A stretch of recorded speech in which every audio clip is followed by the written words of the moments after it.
My name's Owen. I'm the Dungeon Master of our Return of the Giants campaign. Hey guys, I'm Jared. I'm playing the character of Krasus, Antares, a Astral Elf Wizard. Hi everybody, I'm Michael. I'm playing Tetra, Circle Stars Druid. Hi, my name's Claire. I am playing Nauthiz, or Now, who is a Stoneforged Fighter. Hi, I'm Ali, and I'm playing Lyra, the Eladrin Druid. Hi, I'm Matt. I'm playing Niles Silverwind, the monk Owlin. Hello! Hello! Hello everybody. Welcome to the Lost Archives. It's so lovely to see you here. We are here playing Return of the Giants, our original D&D 5th edition adventure. Joining us tonight as a special guest character is Dave. Say hello, Dave. Hello, Dave. No, fuck you. Dave comes to us from the Avatar Legends stream. You will probably know him as the wonderful and mischievous Owl. But tonight, he is not playing an airbender. Wait, are you playing an airbender? Playing a hairbender. Oh, this feels like a spoiler, and I don't want to go too deep into your character just yet. But I like that. That was well done, actually. That was a good pun. Although for those of you who can see on YouTube or on Twitch, you will be able to see his character art. That joke will make a lot more sense to podcast listeners in a couple of minutes. But yeah, Dave, so lovely to have you here joining us for D&D. I know you're a big D&D fan, and I've been forcing you to play Avatar Legends this whole time, but finally you get to roll more than one dice. It's not just the D6s, there's like 7 other dice you can roll in this one. Oh, there's so many stats, I'm so excited. Look, Avatar Legends, we love Avatar Legends as a system. It's very streamlined, is the best way I can put it. You only roll D6s and you got 4 primary stats. And they roll. It's very hard to min-max. You can't min-max Avatar Legends. It's impossible. Yeah, it's like there's limits. You can only have a +2 as your maximum plus bonus. So it's like you really can't min-max Avatar Legends. But in some ways, that's kind of good. Yeah. Oh my goodness. Well, look, hey, we're all here. We're all going to play some Return of the Giants. Now, those of you who are listening on the podcast, you won't be able to hear Jared's voice tonight. And if you're watching on the stream or on YouTube, you won't be able to see Jared's face. Jared, unfortunately, is out for tonight. Obviously, he had his knee surgery on Monday. It's gone really, really well. He's doing super, super well, but we have insisted that he actually take a bit of time to rest, make sure he actually has recovered before he tries to push himself too much. So he's taking tonight off. I'm very tempted to force him to take next week off as well, just because he's had fucking knee surgery. I'll do my best, but I can't stop him. So you may see Jared next week, you may not. But we're hoping he takes the rest, and we're wishing him a really speedy recovery. But yeah, all went really well. So if anyone who was worried about Jared, all has gone super, super well. And Andrew, who joined us for the Curse of Strahd stream on Monday night, has actually been dropping food off to him as well, doing little check-ins to make sure he's okay. So he's all doing really well. Yeah, because they live not too far away now, and that's how I know Jared, is through Jared, Andrew, and I were all players for a random D&D table. We were playing Descent into Avernus. I got to be a player for 3 sessions, and then the DM had to go do something else, and then I think he moved states, and so then I took over DMing that campaign. I think it's a record. Wow. 3 sessions, 3 sequential sessions. I know, it almost never happens, but look, that's all right. That's crazy. That's all right. That's okay. It's fine. One day. Now, obviously, we've got a little bit of a recap to do. We didn't have Return of the Giants last week because a whole bunch of people were sick as well, but we're all back, all ready to go. I've got a really solid recap to bring us in, and we're going to bring Dave's character in very, very quickly. So Dave, don't go too far away. We're going to be bringing you in at the very beginning. So I'll do the recap, and then we'll jump in. The Tempest Adventuring Guild, a name now legendary across the lands of Nostea. 4 weeks ago, the city of Palin was attacked by a powerful magical force. A sinister cult, set on bringing an evil betrayer god, Tiamat, into the world, had launched an assault against the city. But just as all hope seemed lost, and the portal to Tiamat's prison had opened, a band of heroes were able to intervene. In the process of stopping the cult's actions, however, ancient giant magic was reawakened, and all across Nostea, machinery which had lain dormant for thousands of years began to power on. The giants, a race long thought lost, have returned. But this arrival has been tainted. King Mjorn of the Storm Giants, leader of the Arthing, the giant Council of Six, gave his life to defeat Tiamat and ensure his people returned home. Without their ruler, though, the 6 giant clans have descended into chaos upon arrival, each sure of their own way and right to rule. And with the giant lands having been occupied by the other races of Nostea for generations now, tensions are high, and the world seems poised on the brink. Knowing that they need new heroes, the Tempest Guild have recruited four new members to form a team with Lyra: Nauthiz, Tetra, Krasus, and Niles. The group have been given a task: travel to the town of Laspire and search for the hill giant fort recently spotted in the area. Stocking up on supplies, the group explored the markets of Oxenfurt before returning at the night hall and departing northwards by cart. We left off last session as the group crested a small rise only a few hundred metres from the town of Laspire. Before them, they can see the town gates ajar, smoke rising from the centre of town and a large pulsing beam of light shooting up into the sky from a mysterious obsidian and metal orb. We are not going to jump back in with the players immediately. Instead, we're going to go back a day. Harry, or I should say Dave, would you like to introduce your character Harry and describe what he looks like? So there's this, he's about shoulder height, but shoulder height is the top of his ears, because you have a Harrington or a rabbit folk merchant. So he's walking with a bit of a bop, because that's how he walks. He's a brown Harengon with a bit of white highlights across his nose. He is wearing a nice ornamental, like really well decorated robe.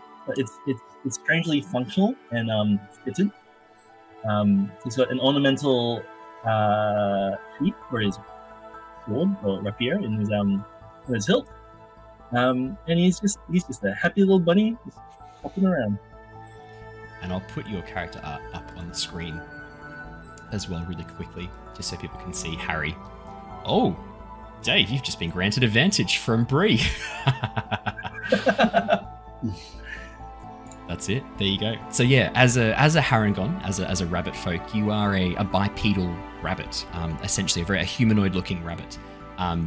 3 fingers on each hand and a thumb, because rabbits have that hind paw, or like a dog does. They have the dew claw that's up the wrist a little bit, that doesn't get to be a hand. Long, very muscular legs, and your clothing is very travel hardened and travel safe, I would say. Very lightweight, but clearly sturdy and very protective, and quite well made, meant to last long journeys and provide you protection between different locations. Now, Harry, you have been in the area, not to the town of Laspire, but in the nearby settlements, smaller villages and towns around the outskirt, probably a half a day's walk. Well, yeah, half a day's walk for you can move quite quickly. Half a day's walk away from Laspire. You had been travelling through on your way to Oxenfurt, I would say, probably knowing that Oxenfurt is such a mercantile city, a lot of trade. In fact, most of the trade goes through Oxenfurt for the rest of Nostea. You've been on your way there, maybe having completed a contract, or maybe on your way back to find a new contract to the city of Oxenfurt, when news reached you in one of these smaller settlements. A massive fort floating in the sky had travelled over the nearby settlement, casting a long shadow before disappearing up towards the hills around Laspire. You hadn't had much opportunity to trade with the giants, but you know that their arrival back in Nostea has been troublesome, and being quite a astute business bunny, oh god, that's the new one, business snake, now I've got business bunny, being quite an astute business bunny, you realise there could be an opportunity here potentially. If you could suss out, see what the giants are looking for, maybe there's an opportunity for a lucrative trade deal here, something that you could investigate. And beyond that, I'd say your natural curiosity is kind of piqued by this as well. So you pack up your supplies, say goodbye to the people at the inn where you've been staying, and begin making your way towards Laspire, following the direction that the Sky Fort went in.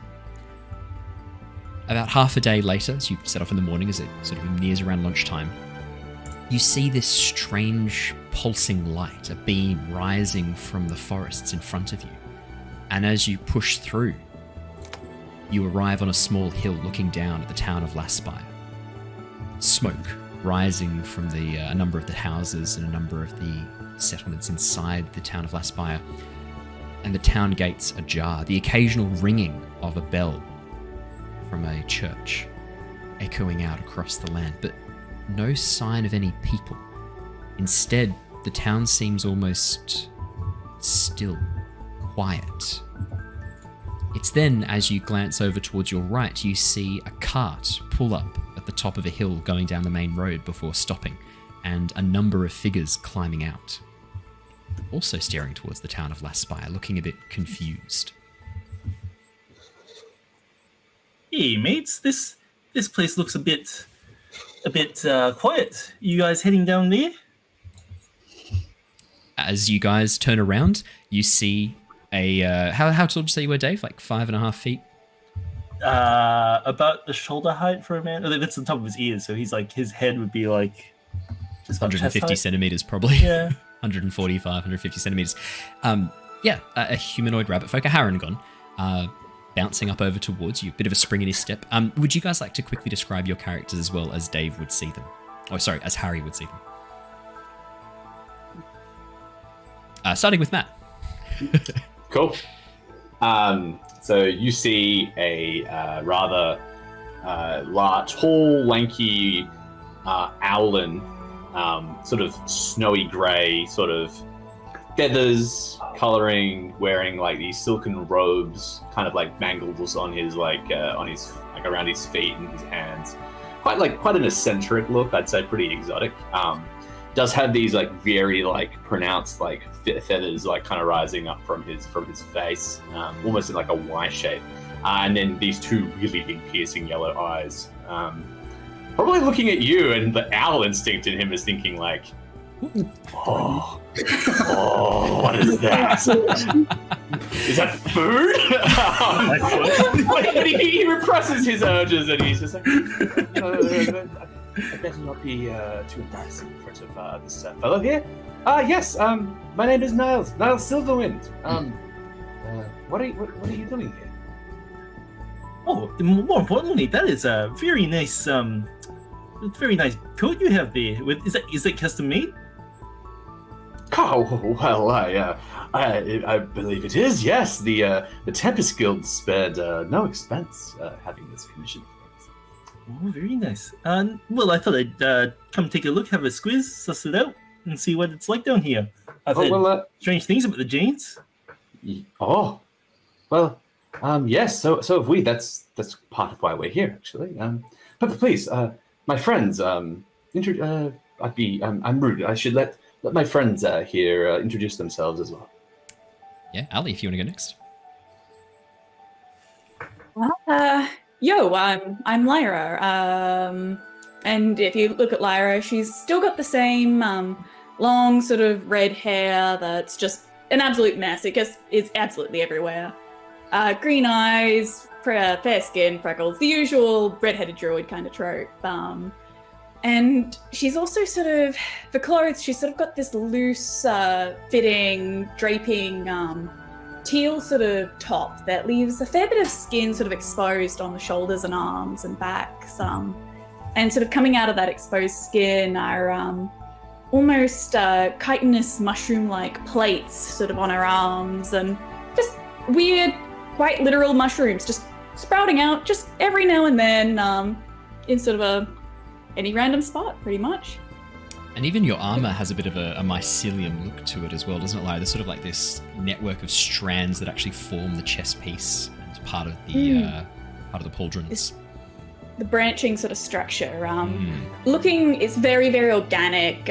It doesn't look like this was sort of made in an armory or anywhere, or even that she can take it off. It's What actually? Yeah, I hadn't asked that question. Yeah, I was figuring it out the other day. I'm like, wait, how is she going to get her like shirt on and off and stuff? I'm like, okay, everything is loose. Druidcraft, just. Oh yeah. I'm betting that Lyra doesn't have Druidcraft as a cantrip though. She absolutely does not. She does, however. I know how you think, Ali. Oh, Thorn Whip! Hey! Yay! It's so easy, isn't it? You just throw it out. Thorn Whip's just such a meme at this point. When you next see Yervith, we'll have to make sure you show off Thorn Whip. Yeah. You love that. His Harry, website. this was it? campaign as well. Yeah, my name's Harry Harrington from Harrington Co. for all your everyday needs for everyday things. How can I help you? If you need you long, do you know why the place is on fire? No. I only just got here. I didn't do it. Ah, that's a relief then. I had my suspicions about you guys. Insight check. Insight, yeah, go for it. Please make an insight check against this lovely hair. While you're doing that, Claire, would you like to describe your character as well? Yes, I can do that. 9. Why are you rolling a deception check? You're not lying. You didn't do this. Why are you rolling deception, Dave? Okay, well, I guess now Dave did do this. Yeah, I mean, the rabbit, although with a 14 insight, 10 Niles. I mean, there's something. I mean, there's something fishy about this hair. No. You get the sense this hair's a very honest, lovely fellow. There's no way he was involved in any of this. Like even though you don't get the sense he's lying, he does come across as very innocent and very believable. Well, now kind of walks up to you and like looms over you with this very stony countenance, like a literal stony countenance, because they are a Stoneforged, which is they look like a dwarf in every manner except physiological, in which case they are made of stone. They're covered in strange runes, which you may or may not recognize, depending on background, and their clothes are carved into their body. And they have a large spear and a baton on their back, and they wear a brown traveling cloak as well. And they kind of come up to you and look over you and say, "This one is involved with the commerce that we spoke of earlier." Ah, yes.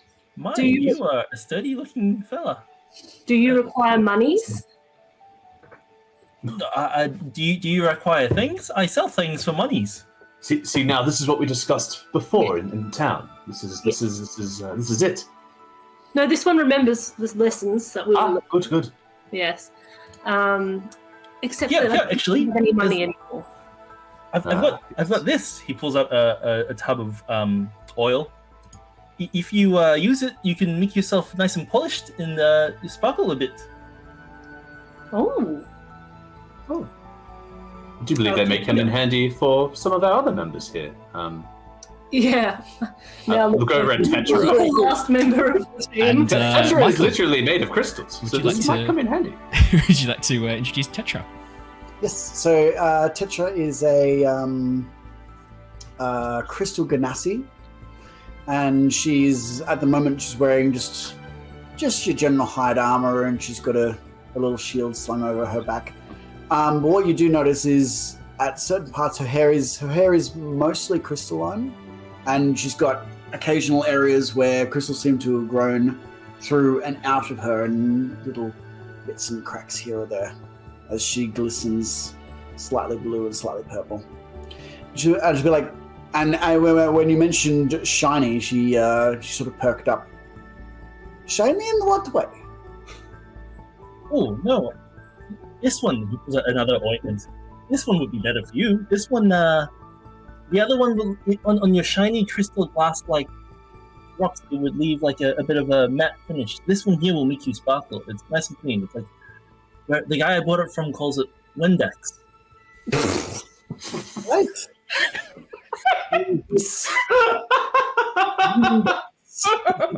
Ooh. Well, it's been so great having you here tonight, Dave. Thanks so much. We'll see you next time. No. Here are some free samples. If you want more, let me know. I'll look after you. I thought for sure we were going to hear. It's derived from snakes, a special oil that we actually make from snakes. This is my snake oil. Yeah. It smells quite strange. But the smell will disappear. That's a disinfectant as well, so it'll it does good. Are you saying I'm Trust me, I'm a bunny. Trust me, I'm a bunny. And just Jared did an American accent for Krasus, didn't he?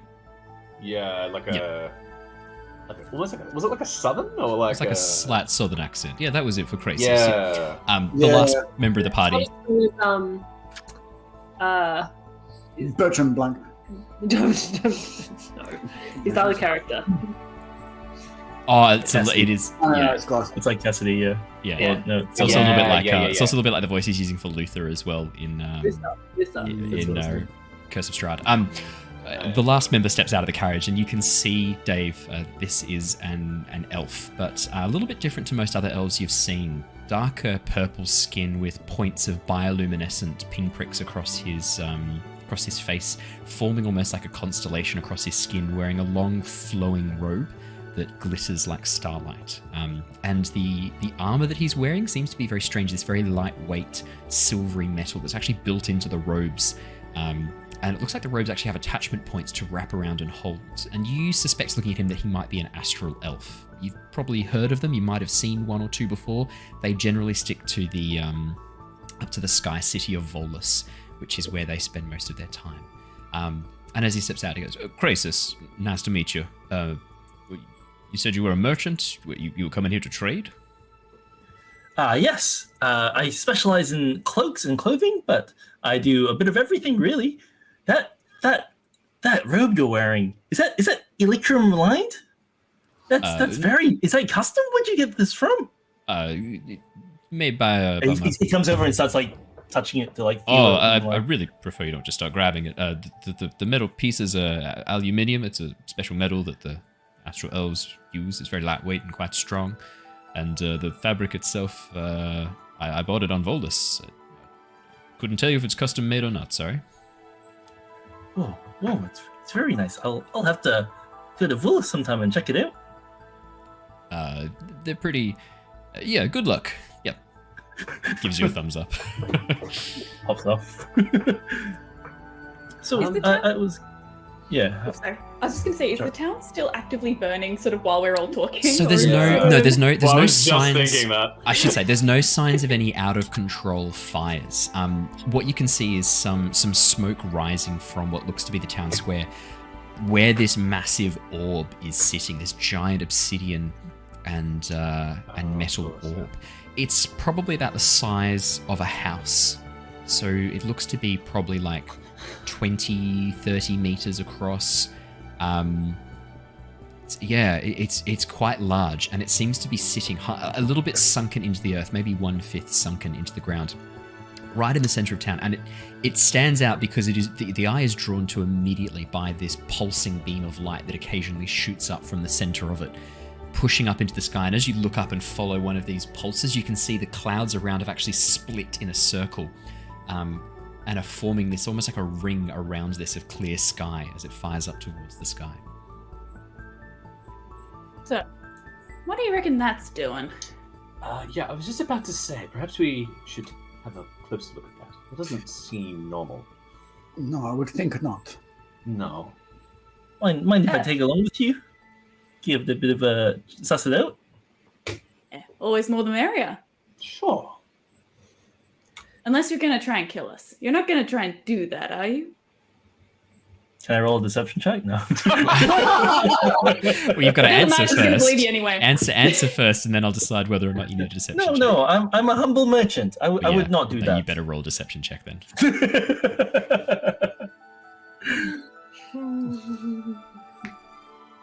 You want me to roll? Well, technically what you said then wasn't a lie. So no, Yes. You're okay. Sus. Players know this. Your characters do not. As Everyone. Yeah, well, that's true. No, that's true. That's true. As you get back into the cart, Harry, there is room for you inside the cart. It's quite spacious inside as you climb on in and get comfy. The inside of the cart is quite plush. The seats are very nice leather. There's a little table in the center where you can put some things if you were eating or drinking. There's little recessed sections to hold mugs, flagons, or glasses. And at the front, where the wagon would normally be driven by someone, instead you can see these almost like clockwork spheres that have half opened and are pulling the cart forward with these like mechanical legs. And there's no seat for a driver up the top. But when you climb inside, you can see there is this almost like a control wheel for a ship coming down from above that has a series of knobs and dials attached to it. And as you get on in, you notice as Krasus leans forward and starts fiddling with it, and then the cart, with a very subtle lurch, starts forward again, heading down the road. This is. Whoa! What is this? Rather impressive, isn't it? Yeah. We don't know. Yes, we're still sort of trying to figure it out. We were given it by our employers, and all I know is that that wheel at the top there spins the carriage, but not all the way around.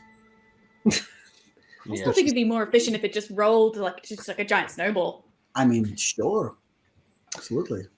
We should definitely try it sometime. We should take the wheels off and just put it on a thing and just push. I really don't think we should be. Happen. I really don't think we should be mucking around with this. I don't know a lot about this Griswold, but he seems like he designs things very specifically. And Oh, let me tell you, yes, one definitely thing. Griswold would be Oh. horrified if we tampered with his things. He'd be furious. It would be great. Yes, it would be rather humorous. Come I on, think he gets all angry. you were asking. Start now. You were asking before if my cloak was custom made. No, but I think this carriage is custom made, and I suspect that we probably don't want to mess around with it too much. Yeah, I can't say I've seen one of these before. This is rather unique. With that, the cart trundles on for about 5 minutes before coming to a stop. I want to try some oil, the free oil. Okay, yeah. Tell me, when you say try it, do you just get a bit out with your hands, just start applying it to the stony There's an exterior? applicator on the thing. There's like Oh. Harry doesn't skimp. He sells quality products. Oh. Yeah, no. That's with you. Yeah, yeah, I also am quite curious. yeah. Does it cure everything? Does it cure like bites and things like? Does it make me shiny? No, it's just a polisher. So it just cleans up any abrasions and makes it nice and smooth. We have some abrasions, but now we'll like get their wrist and like put it on the wrist, and you can see like this very ancient flaky paint comes off, and underneath there are some like precious gems. And they're like, "Whoa, we haven't seen this for a very long time." What is that gem? I have only seen this. This is, we don't know. That is a development. Are you made of these? Some of them are around. Okay. We're just a bit dusty. Ah. It's good stuff. Well, maybe our friend here, Harry, might be able to hook you up, so to speak. They would need a little index. The first one's always free, right, Dave? But then after that, Like selling cocaine, it's the exact same thing. I've got Exactly. a subscription-based oil service. Yeah, it gets delivered to your door once a month. Yep. Subscription. We take away the empty bottles. Yeah. We leave If you no refer a waste. friend, you get one bottle free. Subscribe to hairbox.org. Yeah. Hashtag not sponsored. Don't know why you suddenly queuing. Yeah, sorry about that. Clearly Canadian. You wouldn't happen to have an oil there that's a little bit more appropriate for this, for my feathers? That oil there looks a bit thick. I don't want it to wreck my Yes, no, you should not use that oil on your feathers. The bits are for like polishing, so it's got little abrasives in it. Oh, You don't want that for your fine plumage. Try these. And it's like more like a. Oh, before you take a wash, use this. It's like a shampoo, and it'll just make it a bit more fluffy and more aerodynamic. Yes. Do you mind if I have a look? Yes. Here's a free sample. Full of the free samples. You're going to give my friend now here a strange concept of trading, general e-commerce. I only taught her a couple of days ago the whole system of giving money and receiving an item, but you've just thrown all of that out with these free samples. True, it's completely disrupted my system of thought. Does mean that now you can always ask for a free sample first, and then hey, you might get lucky. commerce has evolved a lot since the fundamentals from a while ago. So it's how we have to stay in business. No one's going to try it if they have to buy it. Are you planning on giving these to the giants? Because we've been looking for a present. Well, I was planning to sell it. They'll use a lot. They're the giant, after all. That is a good question. Do you have a large supply of this? The giants are quite large. You would need a lot. Well, I'm just a humble rabbit. I can only carry so much with me. I was hoping to set up a supply line and bring it in by the lot. Oh, that's rather a lot of the curious. stock I can't afford to hold in a warehouse myself, so it has to be on consignment. Well, if things fail here, you could always speak to House Silverwind. We were looking for some business in the city, but now I'm here on an adventure. So that went well. I hope the House Silverwind, my employees aren't too annoyed with me. Yes, that is not going to be a very good conversation to have later on. You haven't told but I them will who deal you with that later. I'll help you. I'll help you, bruv. Do you have a business card for Silverwind? Oh, well, I actually, in fact, I do. Just one moment. And Niles will very excitedly pull out of his business cards that he spent most of his money on. Aha! And he pulls out his this immaculately designed, very meticulously designed Silverwind business card, and hands it over. Oh, this is fine work. I'll reach out to where are they based? The business card doesn't cover the address. Oh, the House Silverwind. We're just not too far from Palin. About a day's walk west. I'll keep that in mind. Thank you very much. Niles, you really should tell your employers at some point that you've joined an adventuring team, just as an FYI. At the very minimum, so that they don't send out a search party assuming that you've been mugged and left for dead somewhere. I mean, things just escalated very quickly. I haven't had a chance. But perhaps we could send an owl?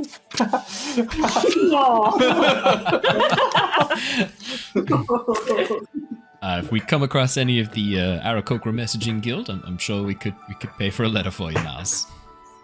I mean, you could have even just left them a letter back in Oxenfurt, or... That would have made sense. I was just very excited, as you might have imagined, joining the Tempest Guild. I mean, come on. But I'll deal with that all later. I'm sure it won't be a problem. Yes, why leave to tomorrow? Why do today what you can leave till tomorrow? Indeed. I'm sure. As you say that, Tetra, the cart, stumbles to a stop, almost suddenly. And as you peer out the windows, you can see that the two mechanical apparatus that pulled this have actually gone back up and formed into perfect spheres in front of the cart. The legs being pulled in, the cart seems perfectly stationary. Krasus taps the dial a bit and goes, well, either we're here or something's happened to the cart. Maybe we should go have a look around. Sure. I look at Lyra. Did you touch the cart? Yes, but it was about 5 minutes ago, and so it's probably not from when I was trying to take this little panel out just here. I mean, these tinker tools just work so well to get the panels off. I mean... Lyra, please put the panel back on. Please. I think as she sort of climbs out of the carriage, she probably just whacks it back in place like you do sort of like an old school locker where you've figured out the right spot to unlock it by just hitting it. As the panel goes back in, Krasus looks up expecting the lights to turn back on again. Nothing happens. As he taps it a few more times, he goes, well, either you broke it or it had nothing to do with you. Exactly, that was my point. So are we going to check out the sword thing or not? I think Lyra's probably already out the carriage and... It could have also been the orb thing. We have no idea what that does. Yeah, the orb. That's a valid point. Orb communication? Orb communication. As you step out of the carriage, Lyra, and as the others follow, the town that stands before you is very quiet. Almost deathly quiet. The occasional ringing of the bell is the only real sound in the town, apart from this very low drone that you can occasionally hear that lines up perfectly with the pulses of light emerging from the sphere. The palisade gate that hangs open is wide. There are no guards standing at the gates, and one of the gate hinges is actually moving ever so slightly, the gate swinging very gently in the breeze as you begin looking around. I'm going to bring you across to a map. Ooh. A map. First map. First map. First map of the campaign. And I will my. stream across. To see, like, just a little bit of insight. Does it sort of look like it's the town's been like abandoned for like days, hours? Like, Ooh. is there sort of like a rough gauge on how long ago this chaos may have sort of happened? CSI the situation. Could you make me an Is the bread still investigation warm? check? Is the bread Investigation. Or survival. Or survival. Hell yeah. Is it rolling? Oh, no rolling? Ooh, it's a 25. There you Oh go. my goodness, Great. that's a nice start. hell yeah. As Wow. you have a bit of a look around the entrance where you are standing, Lyra, the thing that immediately draws your attention, the thing that immediately piques your interest is, you can definitely see there are a number of tracks, a mixture of footprints, cart prints, that appear to be muddying the area around the gate. And as you have a bit of a look around with a natural 20 for a total of 25, you can see sections of wood where the gate has actually been slammed into by something, but not from the outside coming in, from the inside heading out. These sections of wood that have been splintered off as if something heavy was used to ram the gate open, and then stuff has continually bumped into it on its way out of the gate. The footprints that leave the town start down the road and then very quickly turn towards the west, as if trying to get around away from the main road and the town itself. As you follow the footprints, you estimate maybe anywhere between 60 to 100 people hurriedly move through. And it's hard to tell because the ground is so trampled as soon as it leaves that cobbled highway. You track for a little bit, heading around, following the tracks, and the deep grooves where carts have dug in suggest that the carts, some of them were heavily loaded, some were lightly loaded, some were pulled by horse, some were pulled by people. With a natural 20, you get the sense that a lot of people left this town very quickly, taking whatever they could carry as quickly as they could. When we were coming in on that cobblestone highway, did we pass sort of the spot, like go over the spot where they all sort of turned off the highway and suddenly off track? Exactly right. It looks like that happened while you were all in the cart. It only happens a few meters away from the town gate. As you walk past the cart, sure enough, as you get round the back of the cart and walk a little bit further down the pathway away from the town gates, you can see this section where the tracks immediately turn off. And it's not all together. It looks like it happened quite chaotically. You can see some turn towards the east, but then deviated back and headed towards the west, as if the people were trying to stick together, but something was causing a bit of a panic. Yeah. So she starts to describe all this to everyone. She's almost sort of like walking around like a Sherlock Holmesy kind of thing. Like, she doesn't have a magnifying glass, but she's, absolutely pretending that she does have one. As she's sort of doing it, she'll sort of bend down and touch the mud and pick it up and nope, that's about a little bit ago. A lot of people have come through here. Did you learn that one from Yervith? No. Back when I died, I couldn't really actually eat a lot, but you could smell a bunch of stuff. So it turns out mushroom spores, really, really distinctive smell. Very, very interesting thing to pick up there if you can. But, and she's like sort of pointing out these spots to everyone as she's sort of like walking around. But I'm wondering, the way that these people have sort of all split up, it's chaotic, but they've changed direction so rapidly, and panic people don't do that without a reason. I mean, like, if there's something over here that's trying to kill you, you don't care if you're running to the left or to the right unless there's something that's also trying to kill you in that, other direction. That's What? I mean, we passed the area there. I didn't see anything that looked like it would, cause a group of 60 to 100 people to suddenly, change direction and go off the path. I mean, the footsteps that are down, are they all the same size, or are they anything bigger? I see what you're getting at. Mostly humanoid. You can pick out some booted footprints that could be human, elf, dwarf, some that could be halfling, gnome, or child. A few paw prints that could belong to Tabaxi or Leonin, maybe. Looks like a lot of different people leaving very quickly. A number of hoof prints as well that clearly belong to horses, donkeys, or mules. Hard to sort of tell just from the hoof prints, but no giant footprints is what I think you're getting at. Yeah. How tall is the palisade wall? The wall itself is about 3 meters tall, and it's a combination of stone and wood. The lower bases appear to be almost like mud brick stone, where they've had all these large river stones that have been set in this clay, and then a palisade wall with sharpened sticks rising up from that. Okay. You can tell looking at them, though, Niles, that the palisade wall was probably built quite a while ago, and a number of the spikes don't look that sharp. You get the sense that they've been eroded. You can see water stains, some termite damage to certain areas around the wood. I'd probably say Lyra with her natural 20s pointing this out. Yeah. I guess Niles is probably thinking like he might like try and fly up and get a better view of the city from the top of the palisade wall. That's a good idea. Yeah, absolutely. Yeah. How tall did you say they were? Sorry. 3 meters. Which is 10 feet. A bit more, about 15 feet, I think, roughly. Okay. Yeah, sort of like 14 to 16 feet, somewhere in there. Laura, where did you say they all turned? Because you said they all back behind here, just about this spot. She sort of points like exactly sort of. Look at the tracks. I mean, it's. Yeah. Okay. Oh, I see it now. Looking around that area where she's saying the turn. So say the track's coming down this way, and then they've done a shift to the side, right?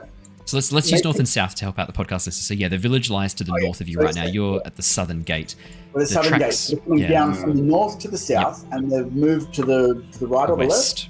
They moved to the west. It looks like some headed to the east, and then they have now rejoined the west. So there's a bit of a split. Yeah. All right. So that's the northwest. So if you start heading down like sort of southeast-ish. Yeah. If they're turning away from something, that would sort of be the area that you would assume the thing would be. Exactly. But as you head over that way, Tetra, and have a bit of a look, would you like to make me an investigation, perception, or survival check? I think I'll follow on and do a survival again. Well, actually, no. I might do a perception.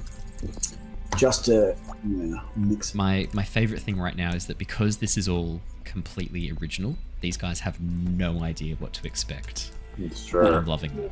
Yeah, because we did so much. Oh, no, more, but like with Tyranny of Dragons, there's going to be cultists, there's going to be dragons. Like, there's going to be a bit of both. Iconic, Although, to be fair, Giants. Return of the Giants, that's a good point. That's a good point. 11, Tetra. As you have a bit of a look around, I mean, you're looking for any signs of danger, but really you don't find much of anything that you would expect to find. There's no giant footprints, there's no scorch marks as if there was a fire or anything like that across the grasslands or the woodlands. I mean, the area around the town is grasslands for about 80 meters on all sides before it hits a densely forested area again. And you can see where a number of the woodland borders have been felled and harvested for lumber. But there's really no signs of anything. No massive footprints, no tracks that you can discern that are out of the ordinary. With a perception of 11, you probably spot some signs of deer tracks along the grassland. Maybe as you sort of walk along, you actually spy a small fox sniffing the air near the forest that takes flight as soon as it sees you back into the protection of the woods. It's pretty quiet, pretty clear. What was your question, Harry? That was a good question. Yep. Can I just like use my big, long, adorable bunny ears to listen if there's anyone like watching us and like just looking around using my senses? Like, Yeah, is absolutely. there- Make me a perception check. Can I Absolutely. hear breathing? Is someone hiding? So one of the survivors maybe is still hiding in the area. Yeah. Let's That is a nat 20. natural 20. Ooh, another nat 20. What the? Nat 20, yeah, that's right. Dave, you can come back. So how Good much luck. did you pay the roll 20 staff tonight, Dave? It's my lucky rabbit's foot. I have 2. Oh,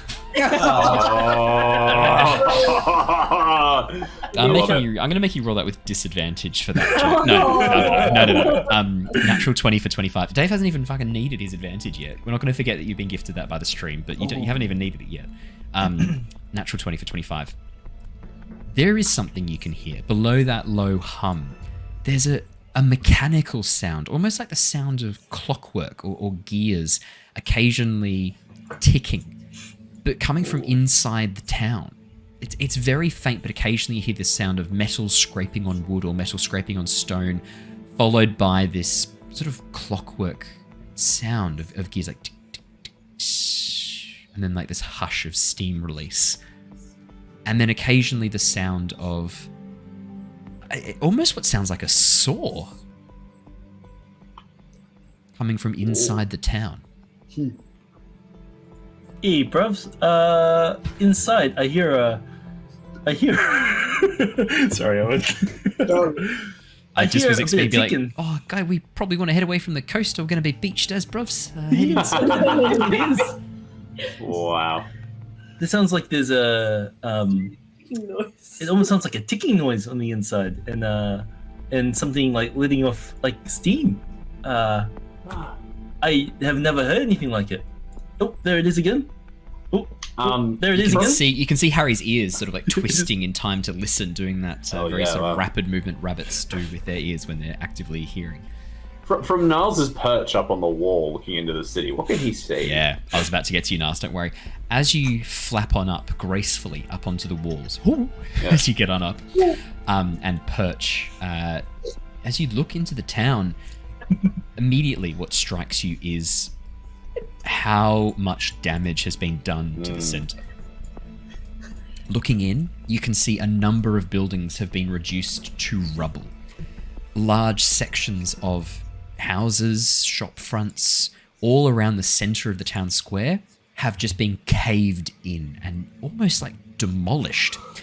There's not enough debris that's still there that would indicate what has caused this. It looks like the houses, like at first you think maybe they collapsed, maybe some sort of horrific earthquake did this or something like that, but the more you look, the more it occurs to you that the debris here there's not enough debris. Stuff's missing.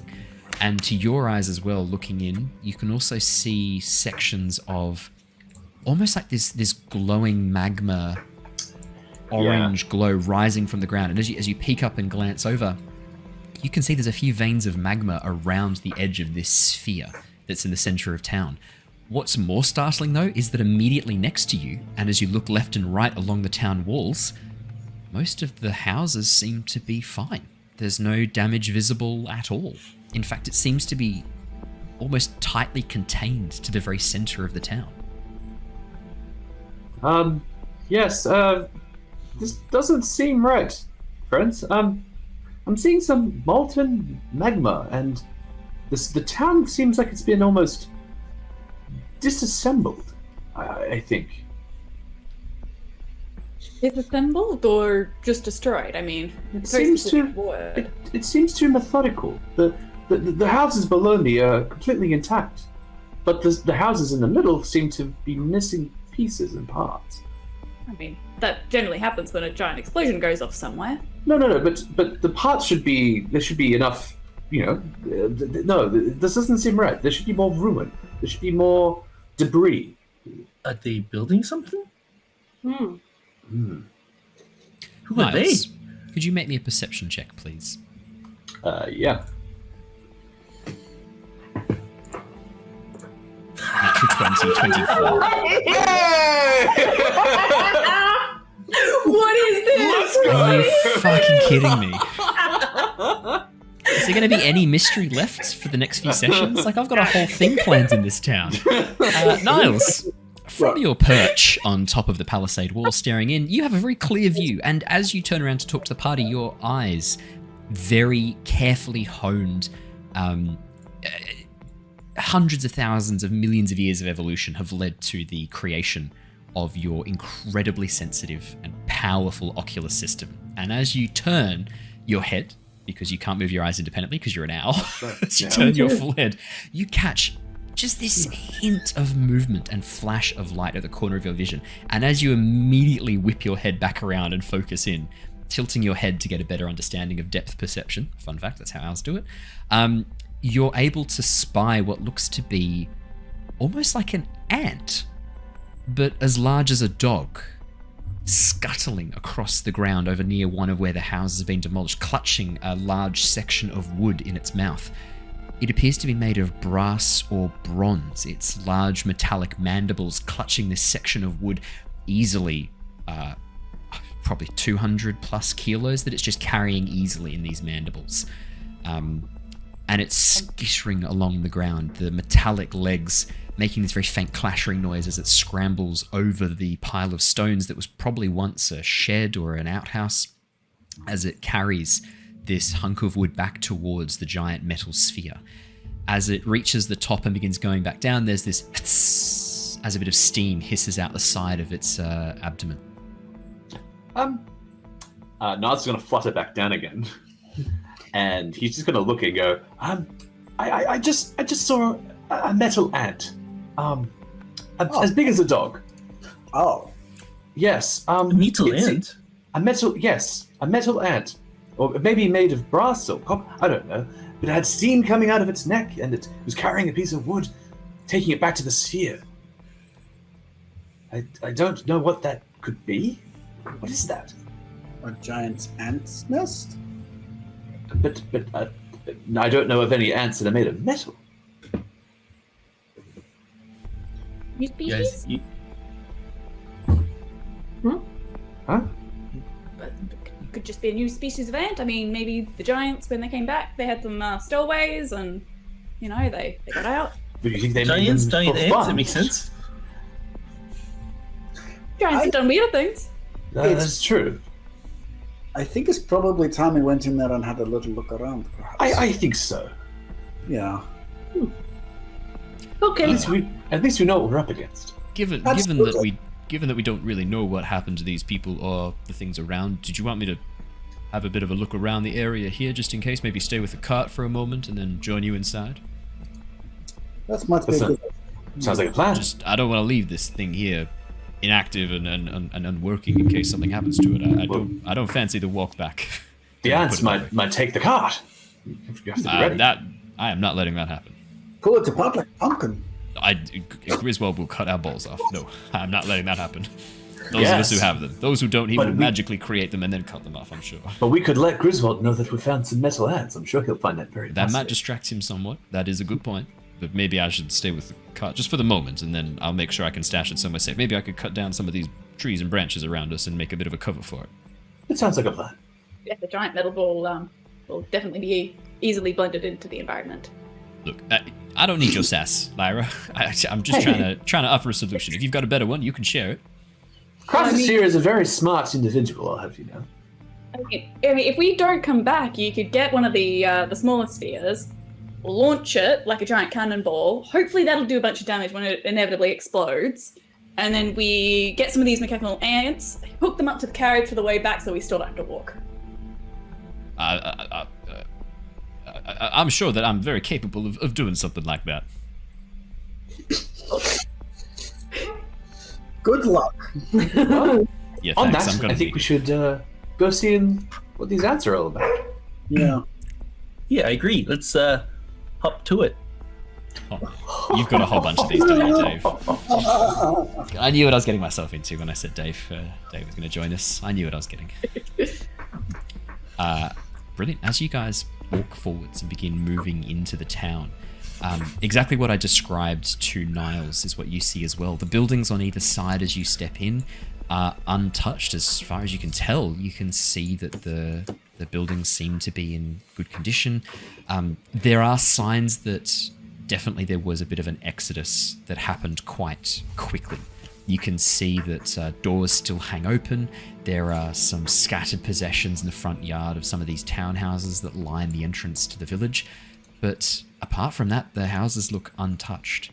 But looking towards the center, you can see a number of houses that have just been obliterated by something. And sure enough, as Niles points out the ants, you can now start to see large numbers of them. 1, 2, 3, then 5, then 10, then 20, then 30, scuttling around the ruins, picking up sections of stone, wood, metal, and carrying them back towards this sphere. Owen. Hello. From here, does it look as though the ball has come out of the ground, or if it's like landed down? That's a very good question. It's half sunk into the earth, so it's hard to know whether or not it has been dropped onto the ground or whether it has risen from the ground itself. It's hard to know from here. You reckon if you got a bit closer and had a bit of a look around, you might be able to get a bit of an understanding, but cool. Yeah, hard to know just by looking at it. Harry, you wanted to check out that area there, the group of townhouses? Harry immediately goes to the houses because he sees there's a lot of cover there, so he's like, yeah, okay. Yeah, so he doesn't like being out in the open. Rabbits don't like being out in the open. That's fair. There's a group of 3 townhouses clustered together in a little grouping just over towards the west of the town gate as you enter in, only about 10 meters from the actual entrance to the town. And as you head on over, you can see that the door to the 2-story townhouses, one of them's been knocked off the hinges entirely. The others are open, just flapping in the wind. As you have a bit of a peek inside, Harry, the inside appears empty. There's still some furniture and things like that, but just looking inside from the outside, you don't see any signs of anything suspicious. Your rabbit ears don't pick up anything suspicious, any noises coming from inside. It just seems to be empty. Lyra, your question. That's a good question. So as she's sort of looking around, do I see, like, is there a specific material that's being harvested? So sort of, have the screws been stripped out of the wooden planks, or the wooden planks taken, but the metal fastening sort of left behind, or... Did they go for the copper wiring? Stripping all the copper. Yeah. I'll get a good deal for this, boy. Don't you worry. As you have a look, Lyra, and with Niles pointing out the ants, you can see that each of the ants looks to be carrying one type of material at a time. But there doesn't seem to be any discrimination. Some are carrying wood, some are carrying stone, some are carrying metal, some are even carrying... Like, there's one ant you see that's walking past with a bundle of what looks to be vegetables, fresh vegetables that have been taken from a garden. You guys are really confused now. Oh, yeah.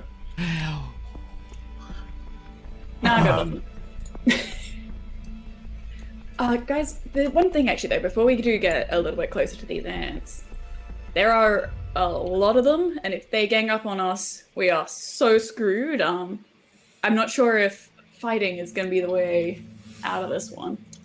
That's fair call. That's understandable. I also don't know how much damage I can do to a metal. As you say that, Lyra, you hear a bit of a scuttling coming from over where Harry is, and from behind one of the townhouses emerges one of the metal ants.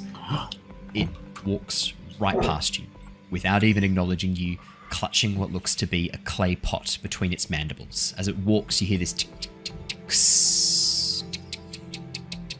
as it seems to be powered by steam and clockwork. It walks right past the party. As it gets up towards Nauthiz, it just looks up, turns a little bit to the right, and goes around Nauthiz, without acknowledging them at all.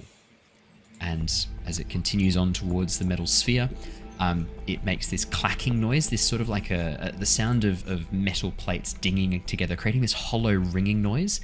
And you watch as 2 more ants emerge, walking from the sphere towards it, from the area where the sphere is towards it. And they again walk right past you, moving inside the house.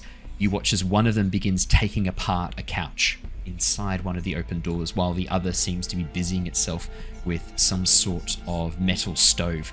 Its massive mandibles peeling the metal door off like it's not there at all, before crunching it up and compacting the metal into almost like a cube shape.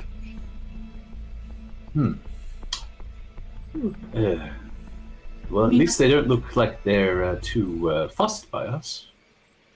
No, they don't. Is that somehow more scary? Well, I mean, sure. I mean, But- what? Something clearly scared all the villagers off, but I mean, if they weren't being directly engaged by the ants, then there must be something more terrifying than like a million mechanical ants descending into, as disassembling your city. I mean, if we think about how ants work, generally they have their little workers, and then they have the bigger ones that do the fighting. So maybe these are just their workers. And if so, then yeah, they'll ignore us unless, we're something they want to collect. Just sort of side eyes nowadays. I mean, having said that, these workers, they're picking up these large items with no trouble at all. I shudder to think what the soldier class of these creatures are. They would be quite formidable. I think that probably would. But unless we disrupt them or try to stop them doing what they're doing, I think we'll probably be okay. Yeah. Yes. Should we try and get a little closer and see if we can figure out where they're taking all these things? I would like to have a look at the orb. Yes, that is rather. Yes, let's have a look at the orb. I think maybe just don't touch it. Or be aggressive. But Does it's anyone right have there. any wind spells? Wind magic or ability to move air? I mean, normal ants communicate with pheromones. Do these things have chemical pheromones? Can we Maybe. blow? I don't know, but I can do this. And she'll put her hand down on the ground and just start molding earth.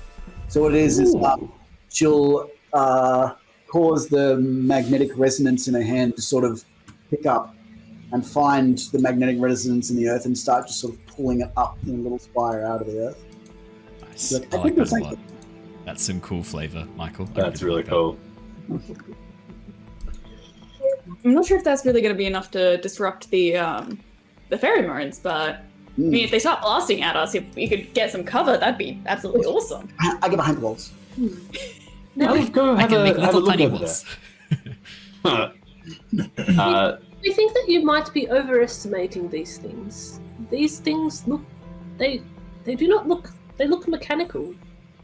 They might be programmed rather than what is this pheromones to speak, but less biological, they look to me. I'm with Niles on that one.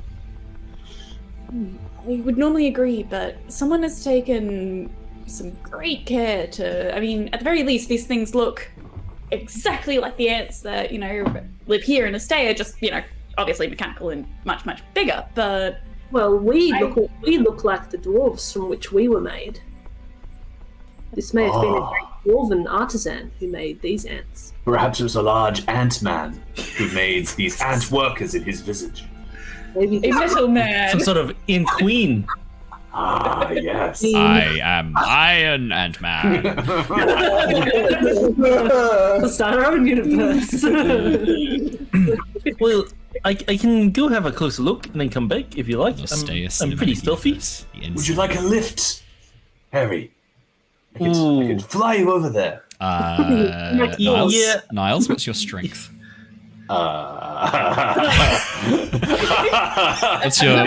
What's your strength, sorry, Niles? I am a small creature technically. Niles, so. I need you to make a deception check as you offer to carry Harry, which you are physically unable to do. Oh. I take another look at Harry and I'm like, on second thought, maybe not. Look, ribbits don't like really being carried like that. It's back from the days when we used to be grabbed by aracockles from the Just wanna add that while you may look like rabbits, you're not evolved rabbits. Harengon, not like rabbits that have just been affected by some crazy fey magic. Our little cousins, the rabbits. Oh yeah, yes, okay, yes. all right. You believe that can would feel happen. a spiritual cousinship / kinship with Yeah. rabbits. That's fine. Perhaps That's that up would to be a you. little bit disrespectful. Sorry. Dude. I rescind that offer. Do any of you others good at hiding as well? Want to come with me? I am pretty stealthy. You'd try, but I don't know. Is it wise to split the party? I mean, I mean, But you'll be able to see us. We'll just be able we to. can come running back. I'm very good at running. Even we On solved the I'm like very good at flying. Woohoo! That sounds fun.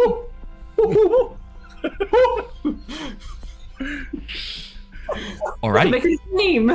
Sweet So, is. Let's do it. so Niles, Harry, and I think Lyra? Lyra's going to stealth, like sort of get some stealth. She's going to sort of hide in shadows and stuff, but sort of try and be like a halfway point almost, like, you know, sort of so she can see them. If something happens to them, she can look back at the others and go like, hey, we need to, like, you know, just sort of, just so there's no like cut-offs kind of thing between. Perfect. Easily done.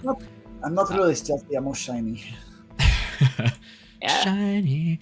So Harry and Nauthiz, I'm going to... Not Harry and Nauthiz, sorry. Harry and Tetra. I'm going to need stealth checks. No, not Harry and Tetra. Harry and Niles. I'm going to need stealth checks from you, please. Yep. So yeah, you see Harry take his ornamental cloak off, and he spins it around, and the other side is just like a black Oh, that's cool. cloak. Like a very weathered, dark grey black Yeah, That's and so like dyed cloak, yeah.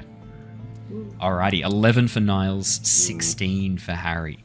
As the two of you crouch low, there's not really a lot of places you can hide as you leave the safety of the townhouses and begin moving towards the ruined section of town in the very center. There's not any cover, and so you're more relying on moving quickly and at the right time to avoid being spotted. As the two of you sprint across the center and move towards the edge of the town, both of you moving very, very quickly, I should add. You arrive at the edge of what looks to be maybe was once a home or once a house or something like that. Over to your right, towards the east, you can see clearly what is a small chapel, and every so often you hear the dong as a bell up high moves in the wind and rings ever so slightly. Over to the north, northeast of where you are, as you move into position, you can see what looks to be maybe what was once a graveyard. The actual area there has been really destroyed. There are skeletal remains and destroyed tombstones opened, lying across disturbed mounds of earth. The edge of the crater, where probably the town square and maybe some other buildings was once stood, has just gone. The old graveyard, destroyed, disturbed, uprooted. Large tunnels in the earth emerge around the crater and into the graveyard from where you stand. Don't like this, Harry. Yeah, this is a bit messed up. Don't like this one bit. Yep. Can we see any organics? Anything like leading the ants, or Any what, sorry? any organic creatures that aren't mechanical ants? So there's still trees that have been undamaged. Just on the other side of the graveyard, over towards over towards the northeast of where you are is what clearly was a park. There are some trees, a pond with a small river/stream connecting it on the back of the church, where some pathways curve around, and you can see benches and things like that. Yeah, you can see a few birds moving through the trees. There's signs of other life here. In fact, there's a few flies that are already buzzing around sections of the destroyed houses. But apart from that, not much else. And this close to the sphere, the area between you and it is just covered in these crawling, moving ants. As I said, about the size of a small dog, made of metal, pincers carrying. You can see some are carrying goods, others seem to be forming almost like a defensive perimeter, looking around, occasionally clicking their jaws with this beat, this and as a bird flies past, one of the ants, as the bird swoops down and then moves away. Ooh.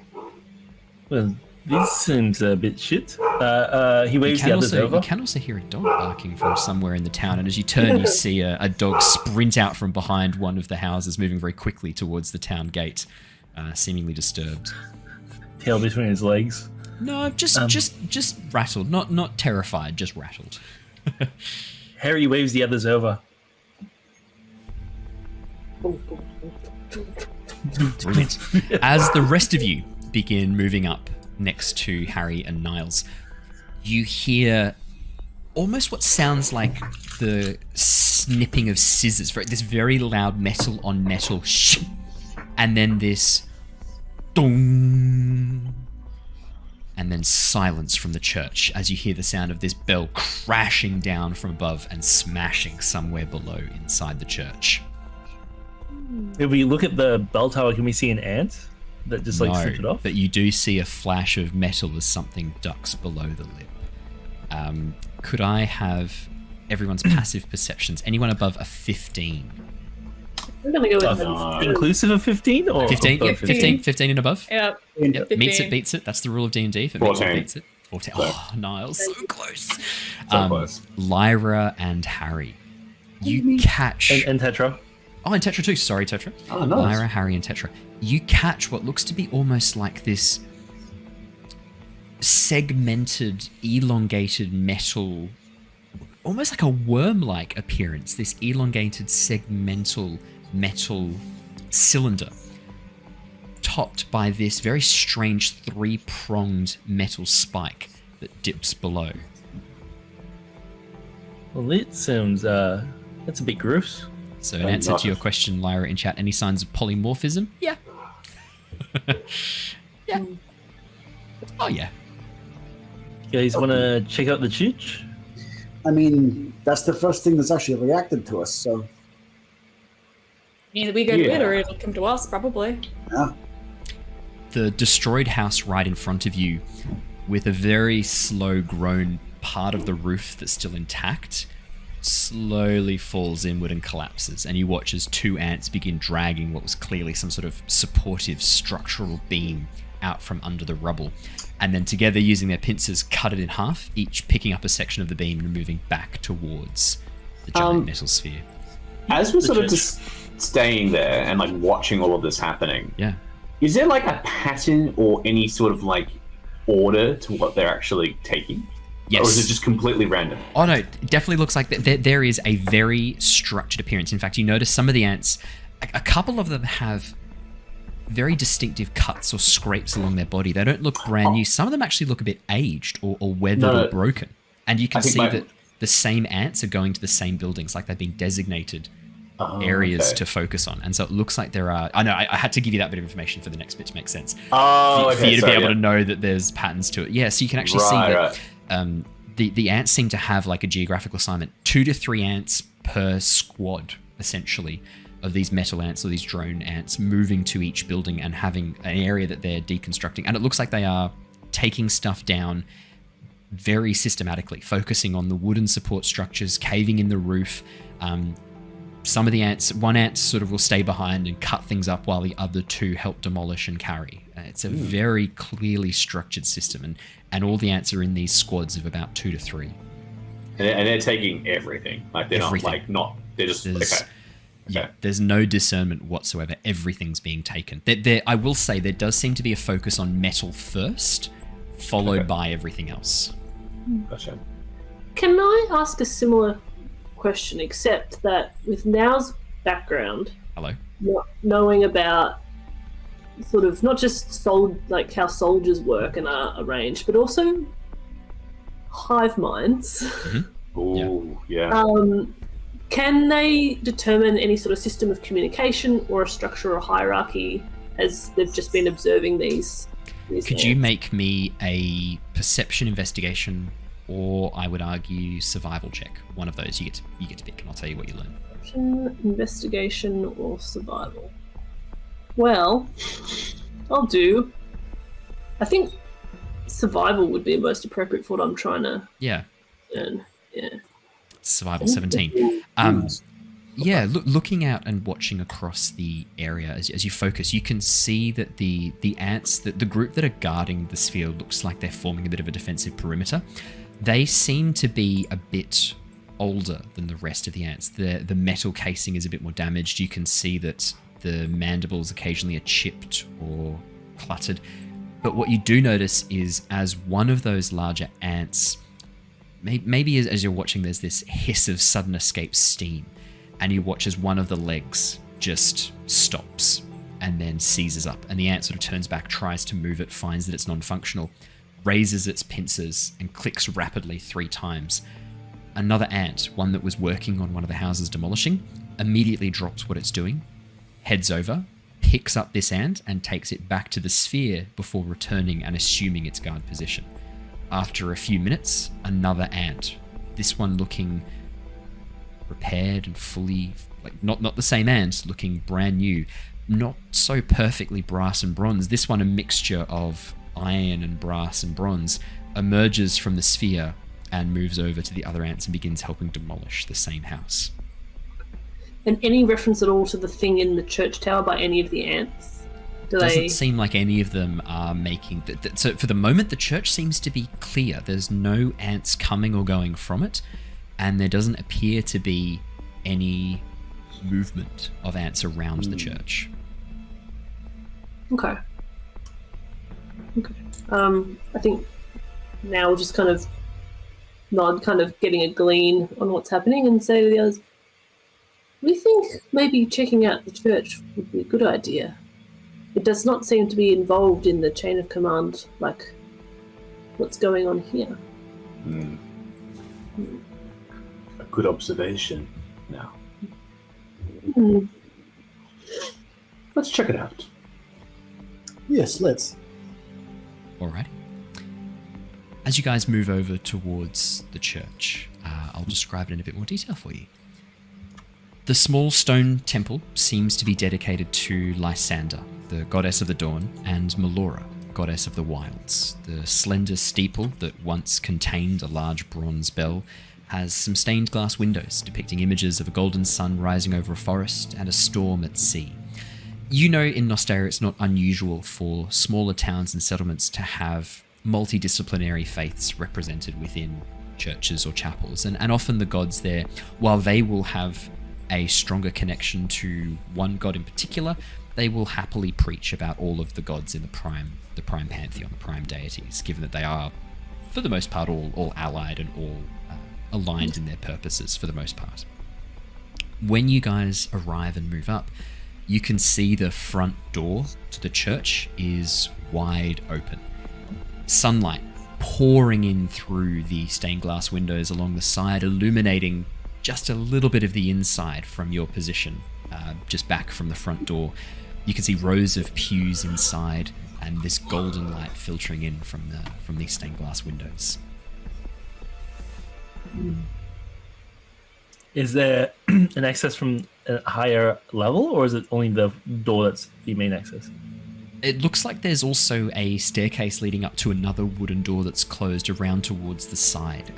You probably would suspect that this might be the residence of any priests or chaplains or devotees who work here. So it's pretty normal for them to live on or near the church. Live on the church, in or near the church where they work. And having a look, you can see what looks to be a series of stone steps and wooden steps leading up towards a side room that's been built onto the church. Definitely not part of the original construction. Probably hints that maybe this is a place where someone lives. You suspect it's probably not connected to the rest of the chapel or church from the inside. How do we get up to the tower, do you think? There's a giant hole through the floor/ceiling from where the bell crashed through, or? You can't see from the tower though, right? Yeah. The tower rises up from the church. You can't see any sign of holes from the outside because the walls and the height would block that, but you get the sense, Lyra, if you went inside, I mean, the sound of that crash and the echo, I mean, you don't know how far the bell fell, but you get the sense it fell quite a distance to have that Yeah. Yeah, at least 2 or 3 floors, you reckon. Should we pop our heads in and have a look around? I mean, sure. Guess we just try the door, right? Shall we go first? I don't want anything to happen to you. You can if you like. No. Okay. Don't mind. Just be mindful. Just try the door first, see if it opens. Don't keep in mind that.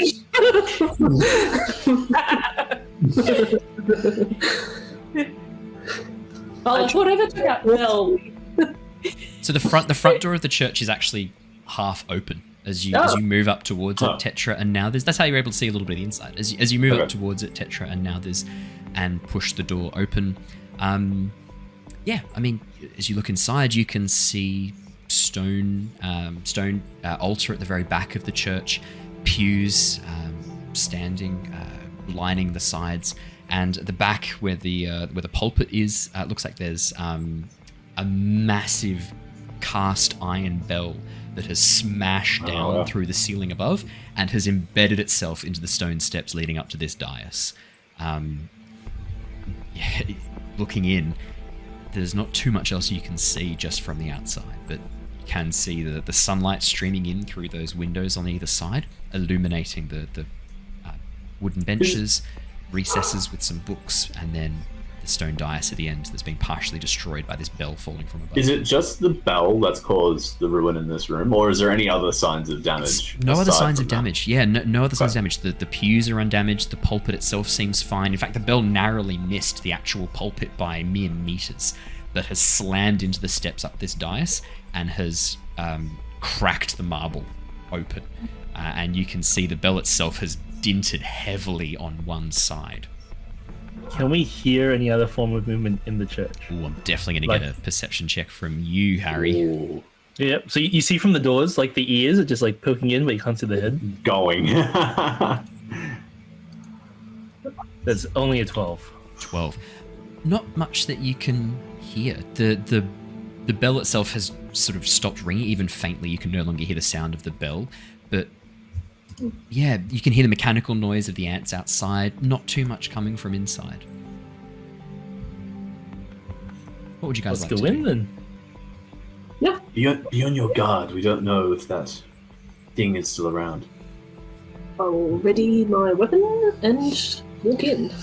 I reckon my weapon. I ready my weapons. I am the weapon. I am my weapons. Now, I'm going to need a marching order. It sounds like Now and Tetra at the front, Harry, Lyra, Niles, or Niles, Harry, Lyra at the back. I'd probably be like maybe middle or just at the front. Maybe second.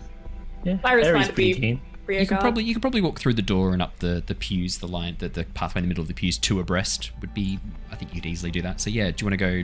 Yeah, how do you want to do it? So maybe Niles and Lyra Niles at the front back. there? Harry jumps on, would kind of like hop over the pews instead of like walking through the middle. Okay, alright, so yep, Harry, you can be off to the side a little bit, not a problem. Druid's in the back seat. Okay, perfect. Yep. As you guys begin moving through into the church, there's this faint that you hear as you enter in. And as you turn around, walking down the row of pews, you can see there are these beautiful candelabra set into the stonework around the outside of the chapel. And then suddenly, from the shadows, one of the candelabra appears to move ever so slightly. And it's only as the actual candelabra drops from the wall onto the floor a second later do you realize that there are creatures made of metal clutching to the sides of the stonework, slowly dismantling the metal candelabra attached to the walls, these metal candle sconces. And as you turn and look on either side, you can see two of these creatures moving across the walls. 8 metallic legs with these very sharp tips cutting into the stone to allow them to walk along the walls. 2 sets of pincers at the front, much smaller than the ants, but wickedly sharp. And a large extended thorax. Gears moving around the outside. And the sound of things moving within the thorax as they move. As you sort of begin turning very slowly, noticing these things, you hear this very faint hum. This low... and then coming from one of these creatures on the wall, these metal spiders. And then they begin moving towards you very, very quickly. I'm going to get you to roll initiative, please. There we go. I don't Like, like do we have time to it. back out? I don't like it. I will check their tokens up. Oh no. Oh no, I fucked up. Oh no. I did the thing. We did the thing. You didn't click on your tokens first. Oh, I did the You've thing. done 107 episodes. I did the thing. I didn't even realize I did the Thank thing. I you, did the Matt. thing. Matt, this is why you're one of my favorites. There you go. You're one of my favorites. Let me quickly, just for those who are watching the stream, I'll just make these a bit bigger so you can enjoy the full effect. These are the metal spiders. Enjoy. Why would you do this to us, Owen? Whoever made, I'm just noticing, chat. Whoever made these is an absolute psychopath. Not mentioning any names. Owen, well, but you did mention a name at the very end there. My name, and it's me. I made these. These are homebrew creatures you can use on D&D Beyond. They are now. They will be publicly available now that I have used them in this session. Spoiler alert: if you're a fan of metallic clockwork creatures, you're going to really enjoy this campaign because fuck me, I've got a lot. Let me quickly roll initiative for these guys. Brilliant, 13. Alrighty. 3. Looks like Nauthiz is the first to go. Yeah. Nauthiz, your quick silicon mind firing much faster than these terrible terrible organic creatures around you that have to rely on fucking calcium to think. You have silicon to power your brain. So, because neurons use calcium to send transmissions down the line. Just a fun fact for everybody. Nauthiz, you are first to act. What would you like to do? How far away is it? They are only about 10 feet away on either side. The narrow church not providing much area to hide or to position yourselves. The map that we're using here is purely representative because there are about 50 buildings on this map. I did not have the time nor the fucks to give to make all of them as battle maps. And because I had no idea which ones you'd go for. So we're going to use the map here on the actual... The theatre of the mind. Exactly. So there's 2 or there's 4? The podcast have actually asked me. There's only 2. Okay. 2? But trust me, 2's enough. Yeah. I will, if they're 10 feet away, I'll take the run furthest away from the party, I think. And I'll use my spear to attack. Yeah. Nice. Brilliant. Yeah. Do you have to move up at all? Or you've got reach on that for 10 feet? I believe. No, it's not reach. Not yet. It's just a spear at the moment. That's okay. So as you move up close to this creature, you can see that it's 5 feet range. 5 feet reach. yeah. Sorry. So 5 you feet. can see that it's clinging to the side of the wall, and as they begin scuttling down towards you, now as you react incredibly quickly, rushing up, brandishing your spear. Would you like to make an attack? That's only a 9. A 9 is not enough to hit. Sorry. That's 4. That's a fortunate roll. Very poor. Very poor. As you stab forward with your spear, it just glances off this metallic body. Ching! This shower of sparks as the two metals collide, seemingly unfazing this creature. As it moves up, you can see that it has these sets of 6 crystalline eyes, shining almost like red garnets in the center of its face. As it gets closer to you and begins clacking its mandibles as it gets closer to you. Cool. Alright, yep, I'll just kind of block my friends with my body for the next attack. Amazing. Eyes. Any bonus actions now? No, I'm level 1! Ow! Level 1. Oh yeah, you guys are level 1. Yeah. You'll be fine. Oh no. I'm kidding. Oh.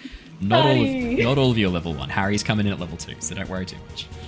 Hey. That means That's he good. can use his dash action to get away when you guys start dying. And my hop action to disengage and run. We'll do the spider engaged with you first now. As you rush up and stab forward with your spear and it glances off the outside of this spider, you rush past a series of pews to the stone wall on the far side to the south end of the church to get to this spider within range. As your spear glances off, it immediately darts forwards, making this very rapid bite as it rushes forwards and its mandibles clamp down. Fuck me. Does a 23 hit?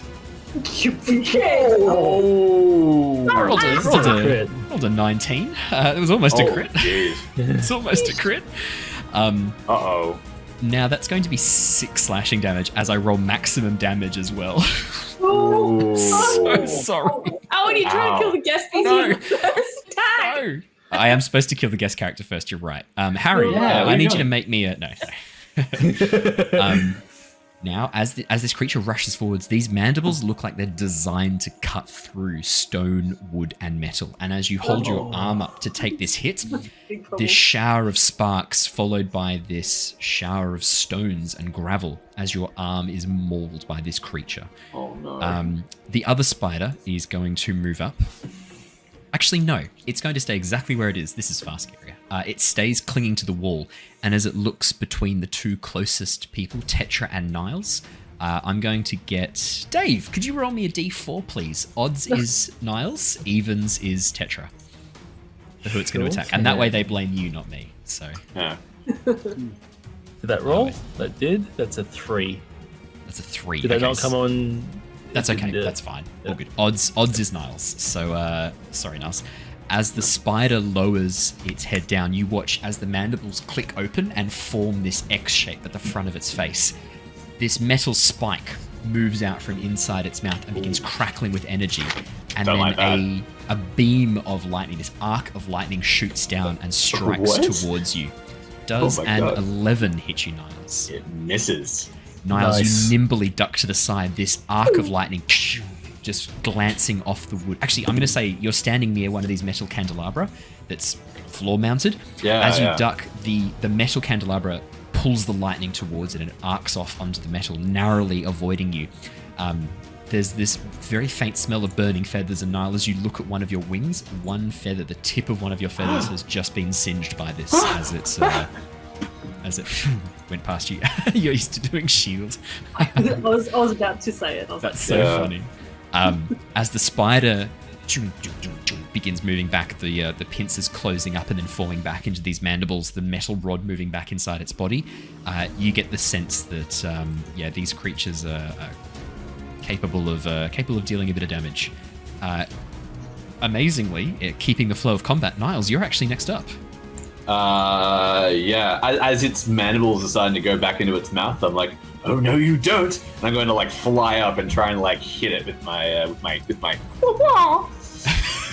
For podcast listeners, Matt is referring to his character's fists. Yeah. So let's see if he hits first of all. That's a 20, baby! 20's Niles is a just beast. not enough. No, I'm kidding. Obviously, it's enough. 20 hits, obviously. Niles is using his talons, and with his unarmed strikes, he's trying to aim for like weak points in the creature's like armor. Yeah. That's how I'm flavoring it. He's like being very precise with his strikes. Absolutely. So he's gonna do some damage. That's a 6. 6 damage. Very nice. As you carve forward and strike this creature, you actually carve off 2 of its legs, and you watch as the spider has to cling on incredibly tightly to hold itself to the wall. This metallic clockwork spider. In a follow-up, he uses his one of his leg kicks, and will, for his bonus action, will deliver another strike. Flurry of blows. Pew, pew, pew. Flurry. I just get another attack with my bonus action. It's not flurry of blows yet. I don't have that yet. Oh, is it just... Yeah. There you go. Not flurry of blows yet. That's level 2. You're right. That's level 2, yeah. Yep.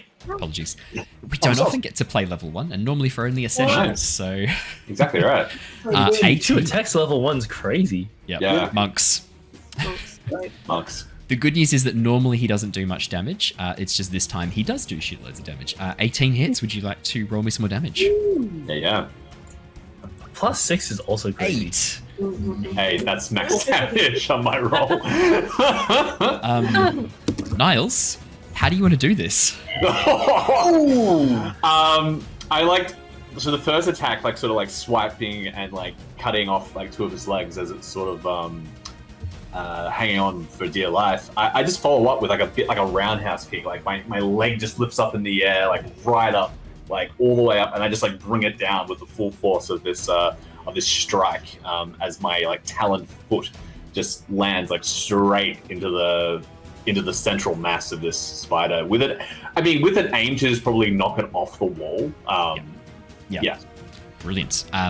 Now, this is bludgeoning damage that you're dealing, correct? Or slashing damage. with your claws. This is bludgeoning. Yeah. Bludgeoning damage. Okay. Brilliant. Could you make me a dexterity saving throw, please, Niles? As you crack open this spider,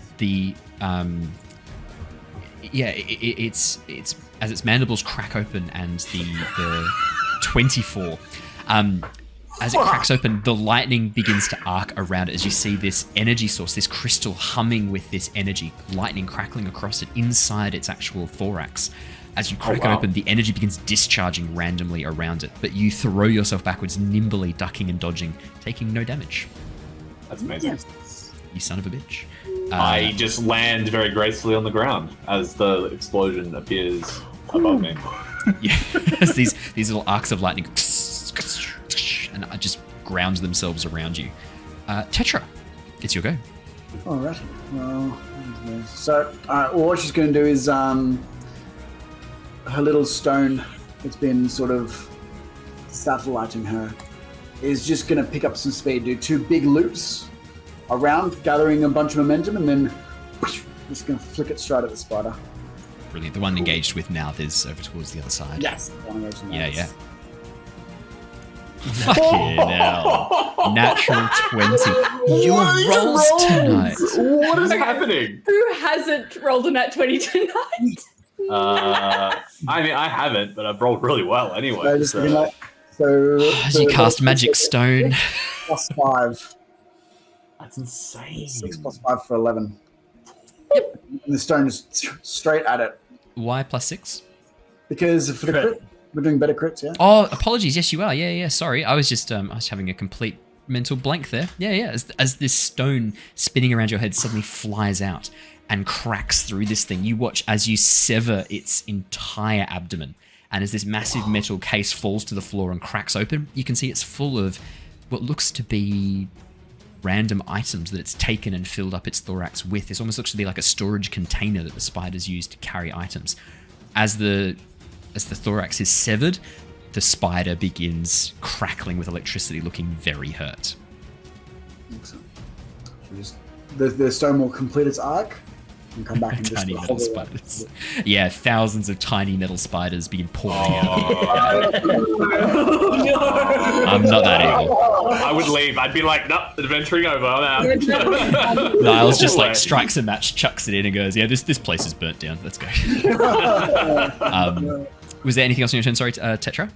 No, not this time. Oh, actually, wait. Is anyone taking damage? Yes. Nauthiz did. Okay. Now this took a fair bit. Okay. I think it was 6. 8. You 8? Alright, so how are we doing 2 spells in a round? Because that was a Question. yeah, that was the question, and that was So cantrip and a spell, you can't do 2 leveled spells in a single turn, cool. as per normal rules of D&D. Alright, cool. Well then, that was a cantrip for Magic Stone. So then, what she'll do is she'll just take one of the crystals, it will grow a little bit, and then she'll just crack the end off it, and just lob it at Nauthiz. So when it hits Nauthiz in the back of the head, it sort of like, nice little light just sort of shines off it, and she'll hit it with a healing word. Nice. A healing shard, let's call it. Healing Healing shard. Mispronounced, sure. 7 hit point. You back up to full now. As the magic washes over you, almost organically the stone begins to move and seal back up again. It's actually very bizarre to watch as the stone flows and seals this patch of perfect stonework now, covering where the cracks had been on Nauthiz's arm, where she'd taken some damage, where they had taken some damage from the spider. Anything else in your? Oh, sorry, no, it's Lyra's turn. Lyra, what would you like to do? So the last spider's sort of making some destructive sort of blow-uppy electrical noises. There's sparks crackling across its body as the abdomen has been completely severed, leaving just the thorax and head. 4, 5, and 6. She wants to be sort of like 60-ish, within 30 feet of the spider, but sort of away from the others. I think I should have enough movement for that. And then she's going to use Thorn Whip to pull, or at least to try and hit the spider, but also pull it away from the party. Okay, so if it does yeah. go, it doesn't take anyone else out.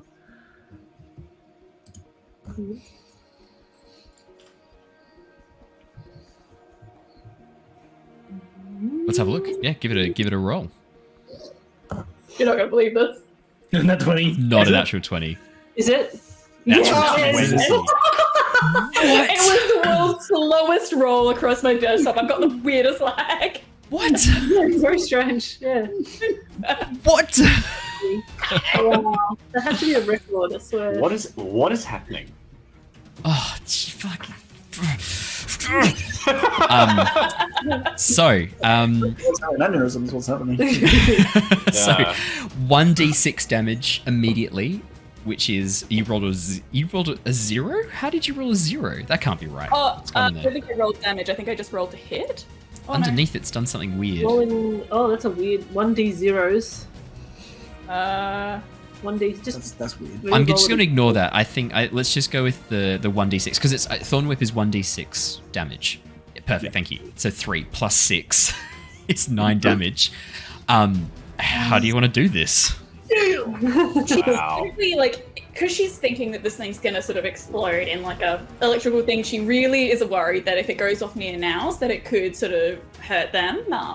And so she's mainly trying to like pull it away before sort of doing that fatal damage in case it does sort of go. So yeah, sort of aiming for that pull first, damage second, if that makes sense. Yeah. Pull its brains out. Yeah.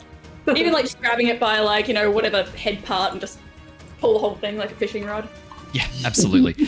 As the Thorn Whip pulls this thing apart and its insides scatter across the ground, I'm not going to have Nauthiz roll a dex save because it dies as you pull it away. And so the discharging lightning just arcs itself randomly on items nearby. Anything else on your turn, Lyra?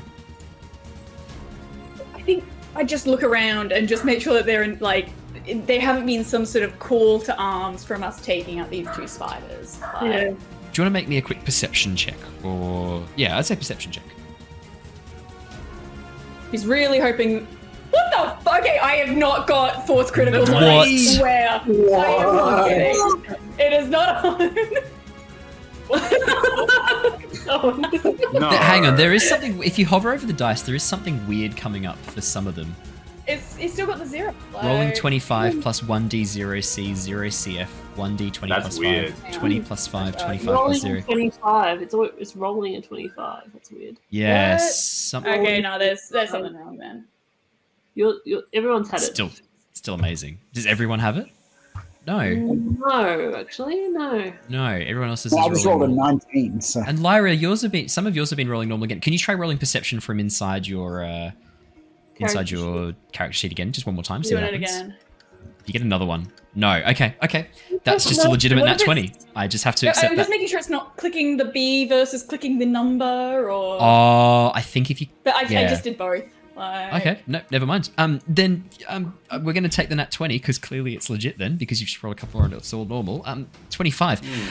Yeah, Lyra, as you turn towards sort of looking around, listening out, you can't hear the spiders were making a lot of clicking noises and you think for a moment you're safe.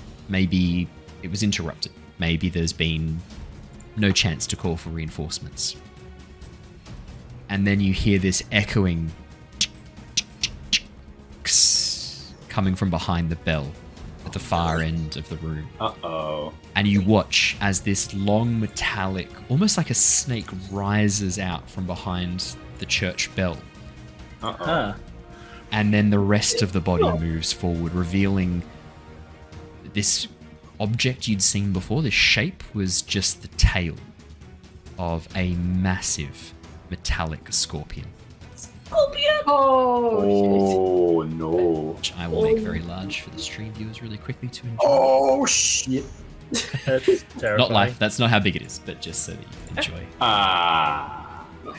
As the creature moves over the top of the bell into position, this like coming out from behind it, you see it lowering this stinger towards you and what looks to be lightning crackling around the tip. Yeah. I think that's your full turn, Lyra, unless you had a bonus action. No, not going to do any bonus actions this time. That's it for her. I Harry! think she might just yell. Ah! Harry, Holy shit! Is that really 6 nat 20s tonight? 1, 2, 3, That's 8 5, naturally. 6. Fuck me. 7 if you include Dave's first one as a test roll. Subtle. Harry, it's your go. There's no one within 5 feet of the scorpion anymore, is there? No, there's not Harry. Okay. So Harry's kind of in the pews. Can Harry like crouch down? Oh yeah. Behind the pews and like bonus action hide? Yes, definitely. Because Harry make me a stealth check, but yes, a roguish character. I was 23. Oh my god. I tell you what, the help you guys are getting, Roll20 feels for you, and it knows that at level 1 you guys are squishy, and it's like, nah, I'm gonna hold your hand, guys, don't worry. I got you. I got you, boo. It is a +7, so look at me. I am the captain now. It is part. I will protect you. I will protect you from these scorpions. You still rolled a 16 though. That's an amazing roll. Yep. Harry, you duck down behind the pews, begin moving across the ground. As far as you know, you're invisible right now. This thing can't see you, it can't hear you. It seems to be focused on Lyra right now, who still has a thorn whip slowly pulling apart the other spider as the corpse like grates along the ground, very slowly letting out this like as it pulls across the stone, and the scorpion begins looking down at the spider and back at Lyra. Harry just goes, steal, and then hides. So he crawls behind the pews a bit to get a clear shot. Yep. And from there, he will take a sneak attack. Ooh. So with a hand crossbow, his concealed hand crossbow. So under his robe, you see he's holstered a hand crossbow. He pulls it out, takes aim, takes a shot, which I do by pressing this button, I believe. There's a 23. No, that's the stuff. That's an 18 to hit. 18 hits, absolutely. And I rolled a 1 on my sneak attack, but that's 9 on my damage, so 10 damage overall. 10 damage overall. As the bolt flies out and pierces through into the side of the scorpion, this metal drone doesn't even seem to notice. There's this hiss of steam that escapes from inside, and then the bolt snaps as gears inside this thing just cut through and shear through the bolt. But you definitely dealt some damage, definitely. Okay. Just wanted, realize that the description might have. It's overpowered run. And so when I take a shot, I'm no longer in stealth, right? It knows where I am because I did damage to it. Yeah. Okay. Yeah. So Harry kind of stays around this distance. Maybe he moves back a bit just to keep a bit of space between them in case it's an area attack. Yep. Alrighty. The scorpion drone.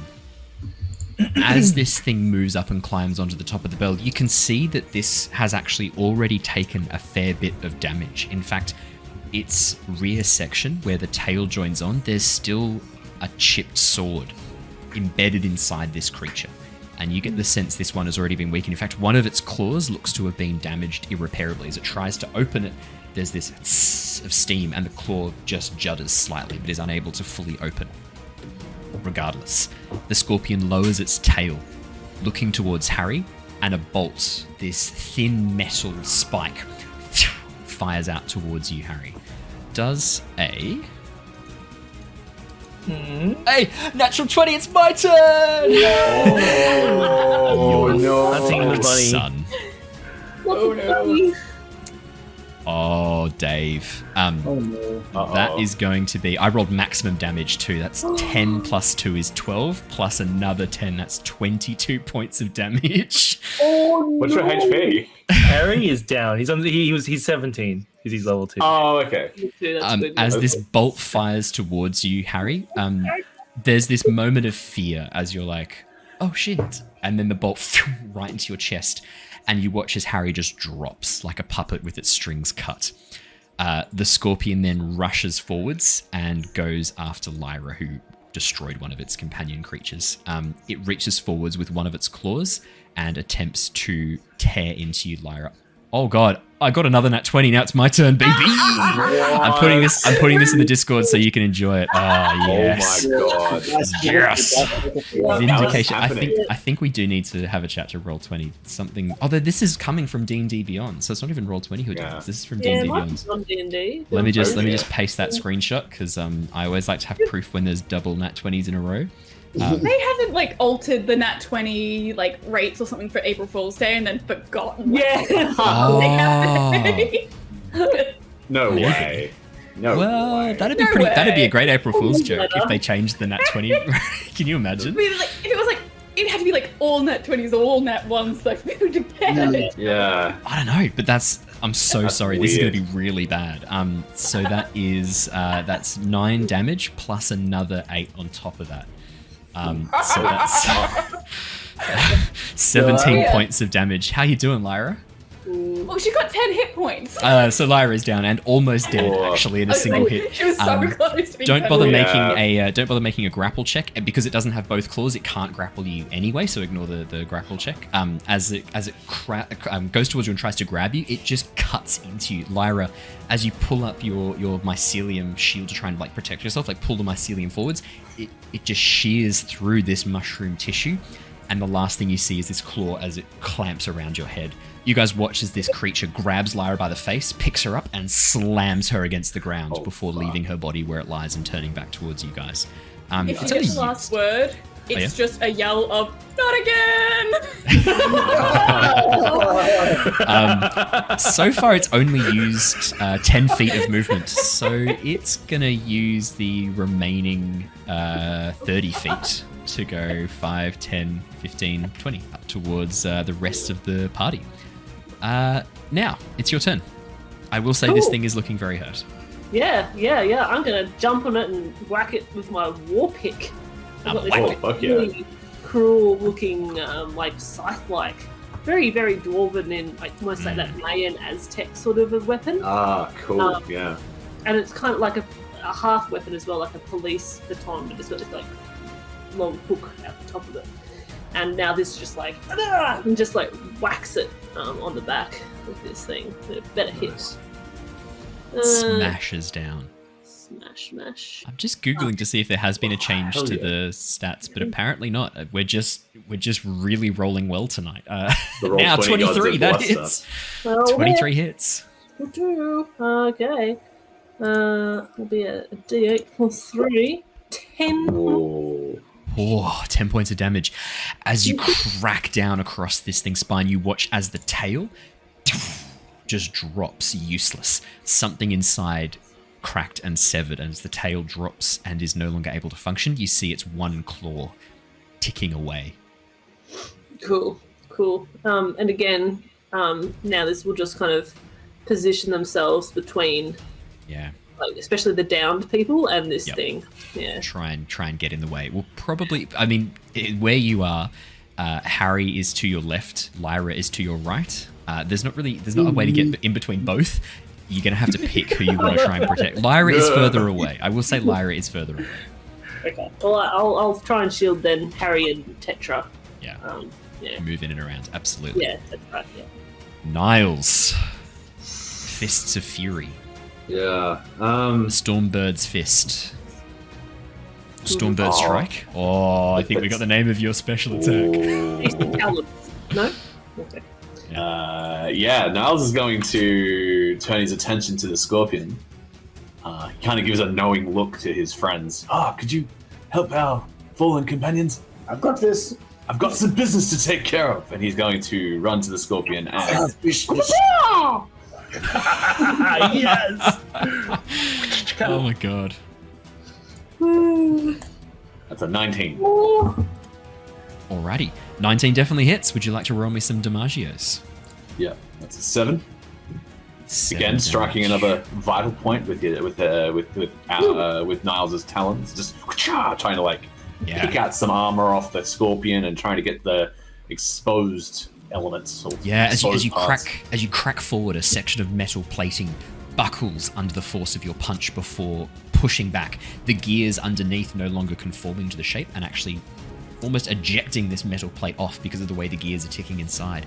Looking inside this thing, Niles, you can see delicate clockwork. This thing is a work of artistry and craftsmanship. But you're still going to tear it absolutely apart. Yeah. Yep. Second strike.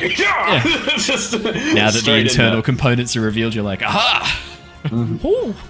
as you 18 again. My God, I don't think you've missed a single roll. Any of you? I don't think anyone's missed a single roll There was tonight. one miss. There was one miss in the One first miss. hit on the spider. This is exciting. Yeah, me. That's right. I made a miss. This is exciting, D&D.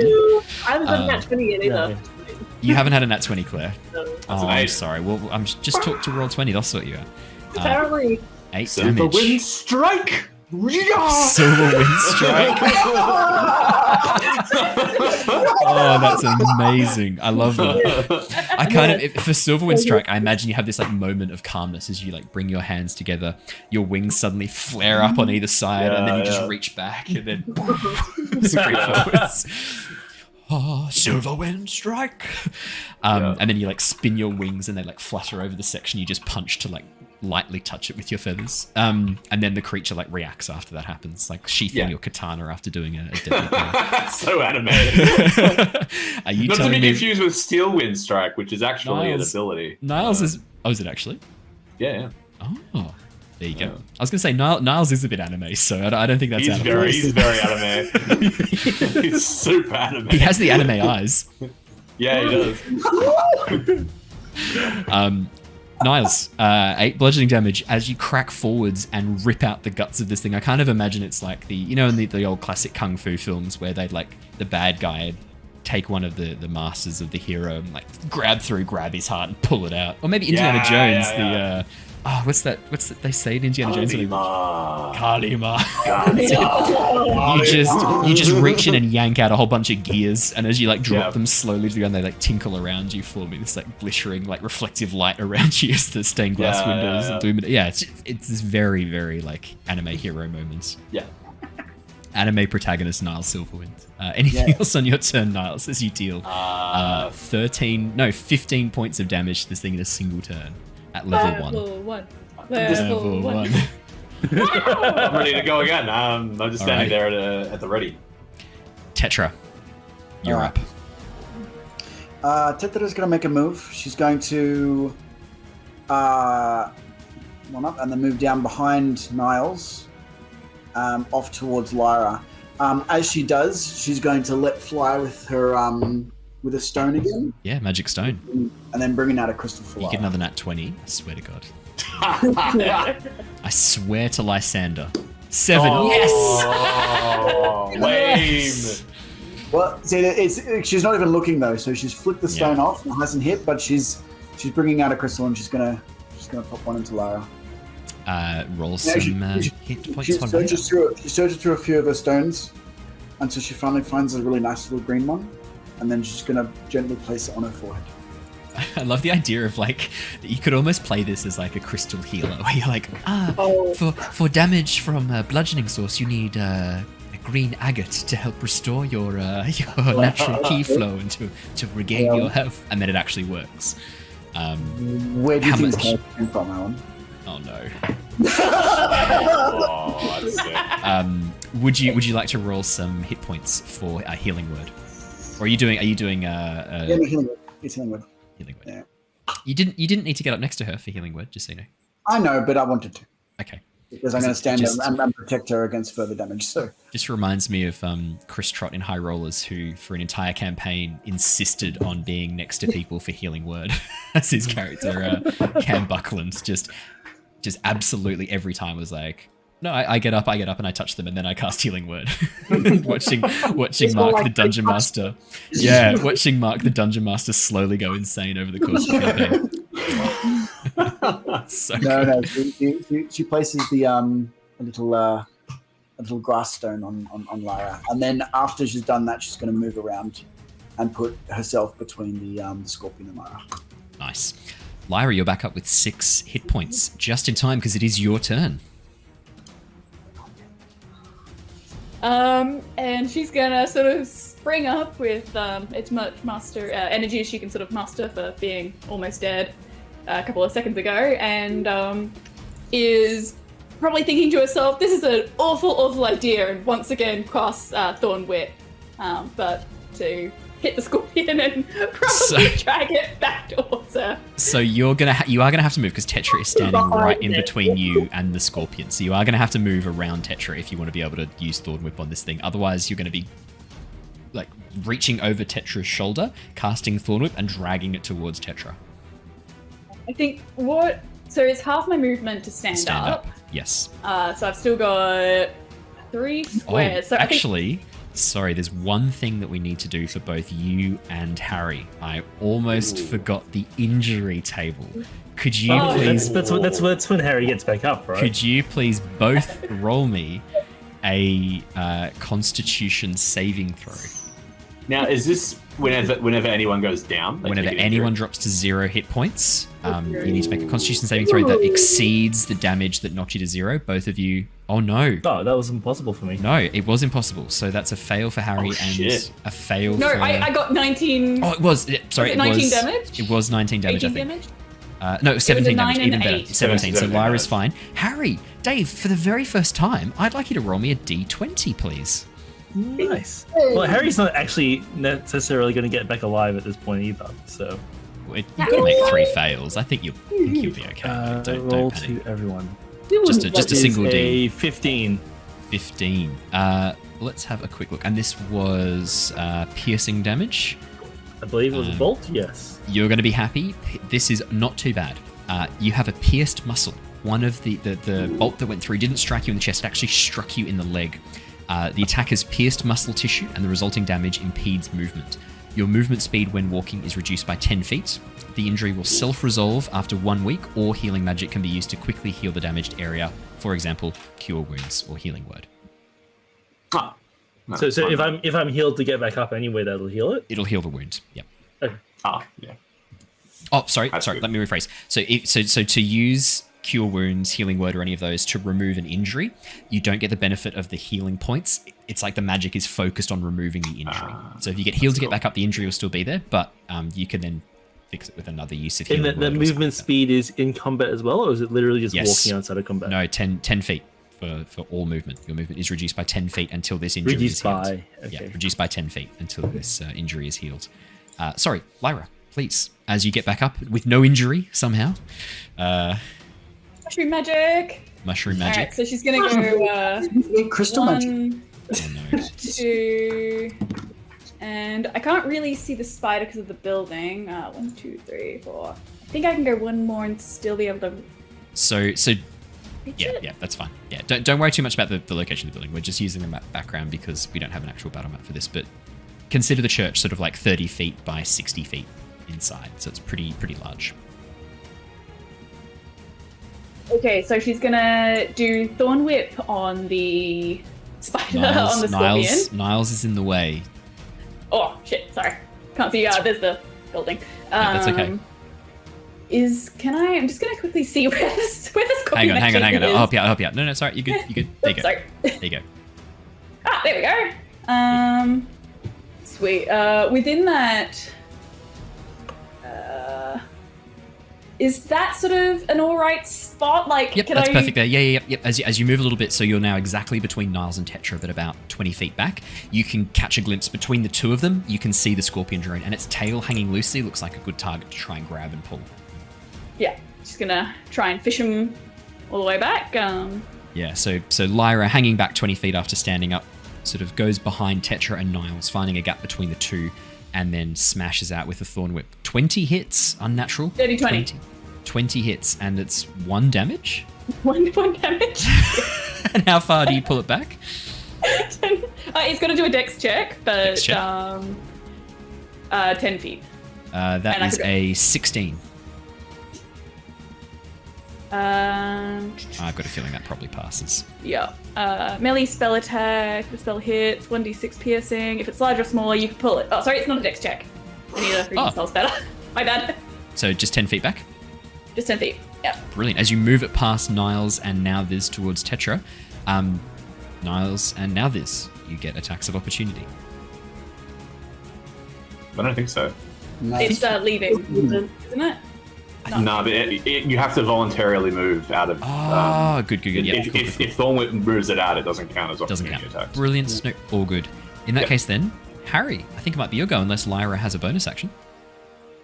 She does, and she has just realized 3, 4. Oh wait, hang on. It might just reach. Hey, 30 feet. And it's 60 feet for healing word anyway, so she uses healing word as a bonus action. Now, what does your healing word look like? Michael's obviously skinned Tetra's healing word beautifully. What's Lyra's healing word looks like? Is it like the Mario red mushroom and you just fucking fling it over? It's the one up mushroom from Mario. And he does as Harry just suddenly a little bit more cordycepsy. So it's sort of she sort of throws a fistful of what looks like dust, and it's sort of like, that's not going to go far enough. But as the little particles and spores hit the wind, they sort of land on and around Harry, and they sprout up. Not really word for the healing word part, but they sort of sprout up like little tendrils and weave into sort of the skin that sort of caused us to not be alive anymore, and tries to sort of repair what it can. Ooh, yeah, as these mycelium threads move through and begin stitching the wound back up again, holding the flesh together and sealing it. Harry, you find yourself sort of gasping awake, lying on the ground. The bolt is still stuck in your leg, and you still have this injury, but you regain how many hit points, Lyra? 6 hit points. Harry, you're back with 6 hit points. Damn. I was just thinking for a second. I was just imagining role playing, just screaming when he looks at his leg, being like, doing the Ace Ventura. And then the second bolt. in my leg. 3 spears is too much.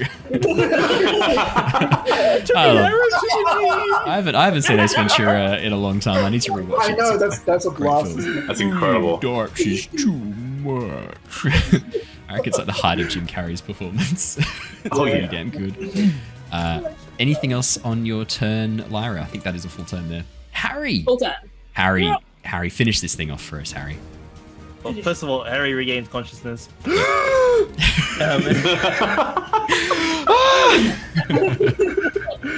a bolt on my leg. Yep. Oh, I was in the giant meadow in the sky. Nibbling on a daisy. I thought it was a dust bunny. I thought my puns last time were bad. He was in a farm upstate. There's no clear angle of shot with my crossbow from here, is there? You would probably have to move from where you are. But the good thing is, Harry, I would say that as you are prone on the ground and the scorpion saw you drop, you don't get the sense it knows where you are right now. It's all right anyway, because I believe something I didn't know, that sneak attack also gets the thing if you got advantage. If someone's within 5 feet of the enemy. Yep. So Engaged with the enemy. I think. Can I crawl? Is that something I can do with my movement speed? Crawl. Like, yeah. Is it half movement speed or something like that? No, I don't think so. I think it's just normal movement speed crawling. Okay, cool. Because I've only got 30. You're already prone. I had 30. Now I have 20. Harry with a bolt in his leg literally prone crawls. So you lose. So technically, you would lose half your movement speed to like get into the crawling position. I'm not going to be a dick. I'm going to say. But aren't I already prone? Exactly. So what I'm going to say is that because crawling doesn't actually have like a specific movement in D&D. So technically, rules as written, it would still count. But I'm actually going to say that to get yourself up, it's only going to cost you 5 feet of movement to like get into a crawling position from lying completely on your back. So you have to like roll over, get up, and then you're trying to favor that leg as well. So you start off down 15 movement speed, 10 from the injury, 5 from that, and then you got 15 left. It sounds like. Okay, so he literally just crawls 5, 10, 15 3 meters into the aisle. just between the and he's lying sideways, just in the aisle, just between the aisles with a clear shot to the scorpion. Do it. Let's see that damage. And he will take a shot.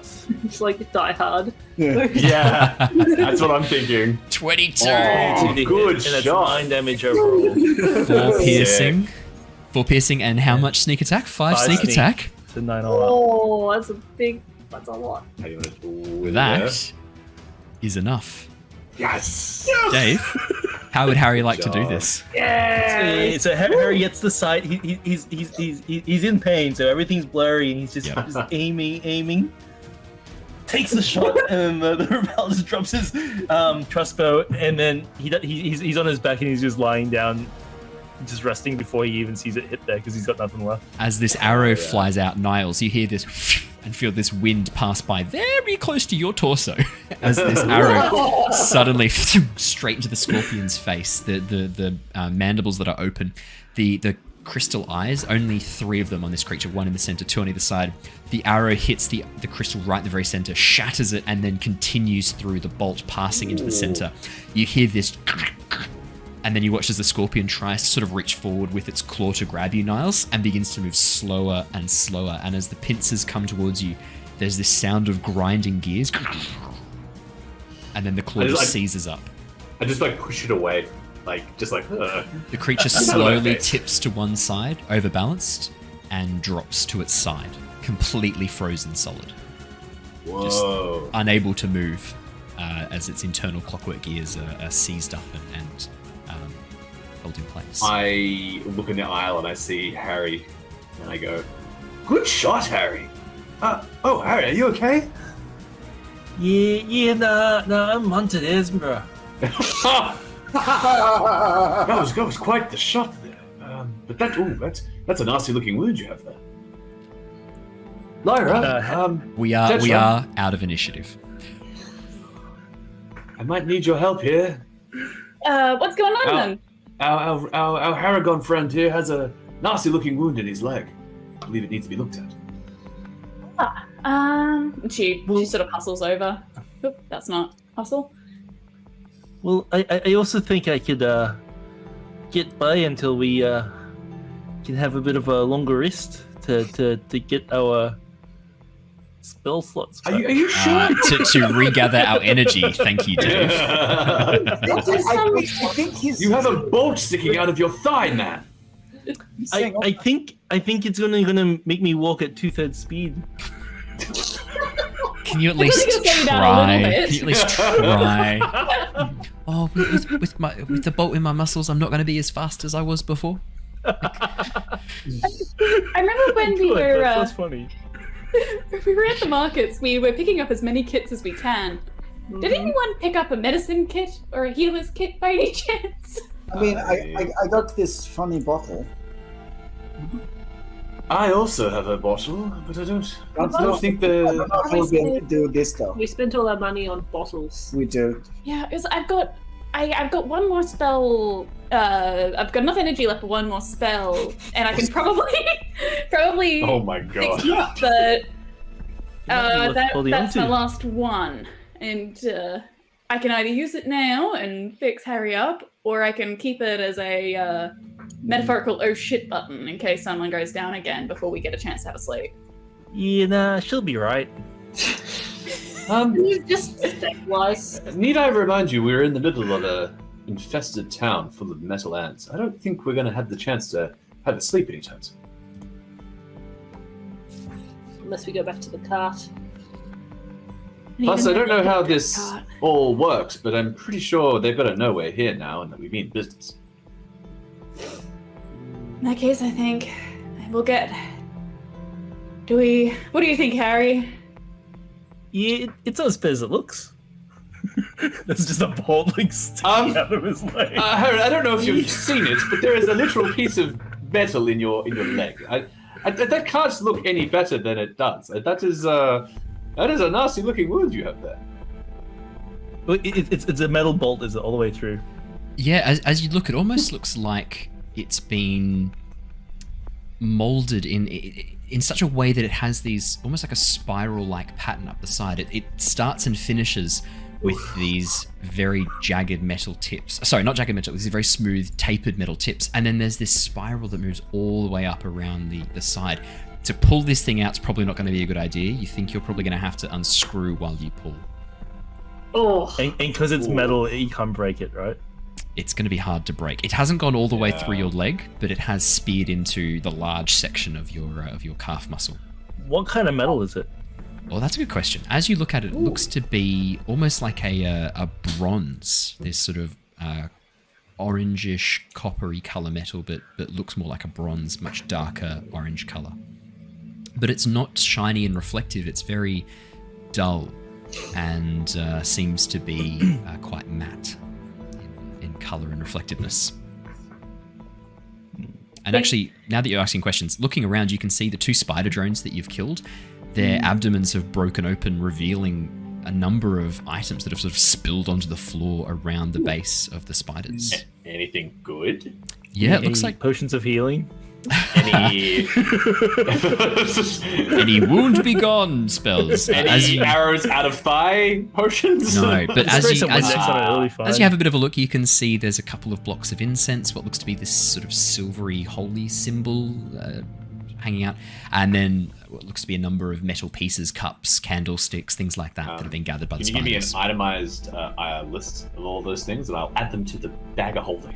Yeah, I can do that. So there are 3 blocks of incense worth 5 gold pieces each, a holy symbol of Melora shaped like a spiral of waves worth 25 gold pieces, and some random metal pieces worth about 37 copper, 15 silver. Oh, amazing. I'll add that in to the bag of holding. Incredible. Yeah, no, it'll be right. Pieces of the spiders and scorpion themselves, like sections of them. Like, is there anything there that looks like it may be useful or salvageable? Could you make me an Arcana check, please, Lockie? No, not Lockie. Ugh, can you make me an Arcana check, please? It's just such a Lockie fucking question. Can you make me an Arcana check, please, Tetra? 13. As you look at these things, they are infinitely complex. All of the gears, the metal pieces that make them up, they are beautiful and delicate, and as you look at them, it's hard to know whether all of this metal is worth anything, whether it's not. You think the raw value of the metal melted down, there might be a bit of value there, but the gears and things like that, it's hard to know. I mean, maybe. Lockie would have known. Yeah, Such a dick. Oh, that's such a mean thing to say. I love it. As you guys piece together the things and begin. I'll help. I think Lyra wanted to help trying to get them into the middle rod. Can I also assist with that? Because I could probably break it. Yeah. Lyra, would you like to make a medicine check, please? Or a sleight of hand, your choice. Can someone give her the help action? Claire is, Now's giving her the help action. Thank you. 13 for sleight of hand. You could, and 16. 16's good. As you begin moving this very slowly, Harry, this hurts. Like, let's not beat around the bush. This hurts as this thing is slowly pulled out of your leg. But you grit your teeth. Maybe you grab a bit of wood that's been splintered off one of the pews and bite down with your large front teeth. And grit yourself, as you grit and hold on it and brace yourself. But Lyra is quick and, more importantly, smooth. She doesn't sort of turn, pull. She just, in one fluid motion, twists and pulls out and removes this thing in one fluid go. So the pain is kind of over in a moment, like ripping off a band-aid. There's a little bit of blood. I'm going to do it on 3 and then pull it out on 2. Oh, nice. She didn't count to 3. Nice. As you pull the... Oh, Dave, are you putting puns in chat as well? I don't know what to talk about. Too bad it's not gold. Might have been 18 carat. I'm going to have you take 1d4 damage from the spike being removed. 1 damage. Never mind. And as you pull it out, Harry, you grit your teeth and get through, and grit your teeth and bear it, but manage to get through without taking further damage. And that, with you guys recuperating the church, taking a moment, is where we're going to wrap up for tonight as we bang on hit almost 2.5 hours. But we will be back next week for more Return of the Giants as they explore the town of Laspire and learn the fate of those who live there. Until next time, everybody, thank you so much for joining us. I hope you've enjoyed this session. I've really enjoyed writing this and now running it. And obviously a massive thank you to Dave joining us as our special guest character. Dave will be hanging around as Harry for a bit. Don't worry, we're keeping Harry around for a little bit. Very excited to have. Don't make bear and hair jokes, Ali, in chat. I can see it as you hear the damage. You said grin and berry bear. before, did you? Or did I you said not? you grin Was and that my bear it. imagination? Grin and Yes, bear. you grit it. Like you grit your teeth and bear the pain. You grit your teeth and hair the pain and get through the other side. No, so thank you so much, everybody. We will be back next week for more Return of the Giants. No grounded stream this Saturday. It's Easter. I hope you will have a wonderful time off. I hope you get to enjoy lots of delicious food. I hope if chocolate is your thing, that it's all chocolate. If you don't put on 2 kilos over the Easter break, you weren't trying hard enough. So you've got to make sure you eat plenty of delicious food and enjoy some time with friends, family, or just those who you want to spend some time with. If you're doing an Easter special D&D, I'd love to hear about it in the comments. I've always wondered what an Easter-themed D&D one-shot would look like. A party of Harengons is Yeah, I was gonna say. Well, yeah, it is. I was just thinking. Totally do that. I think you call it split hairs, and then have like a have a party of Harengons. Yeah, you could even do something like Harengon barbarians and have quite a fun time with that. Actually, that'd be fun. A whole family, like a whole borough. Yeah. Of that Barrington. Harengons. The whole warren of yeah. Oh, that would be a great Wild Beyond the Witchlight. Yeah, That I was just would- thinking that. Yeah. You need to have like a chocolate-mancer. Yeah. Oh, actually, Cocomancer, that's it. Cocomancer. Cocomancer. I did a chocolate for Christmas once. Yeah. Very nice. I do like that. That's quite fun. Yeah, Cocomancer. I'll work on that as a custom subrace, subclass. It could be a wizard subclass. Cocomancer. I almost said Cocklemancer. That's a whole other conversation. Oof. That's for the adult only after party. Should have just Sorry, ended been reading up on before. Should have just ended. That's a campaign idea. Well, thanks, guys. Hope you have a 8 lovely plus. Easter. Have a lovely Easter. We will see you all again soon. Until then, stay safe, stay well. See you all again next time. And thank you again, Dave, for joining us as guest character Harry. You were absolutely amazing. Thank you so much. Thanks, everybody. Bye. Bye. See you guys.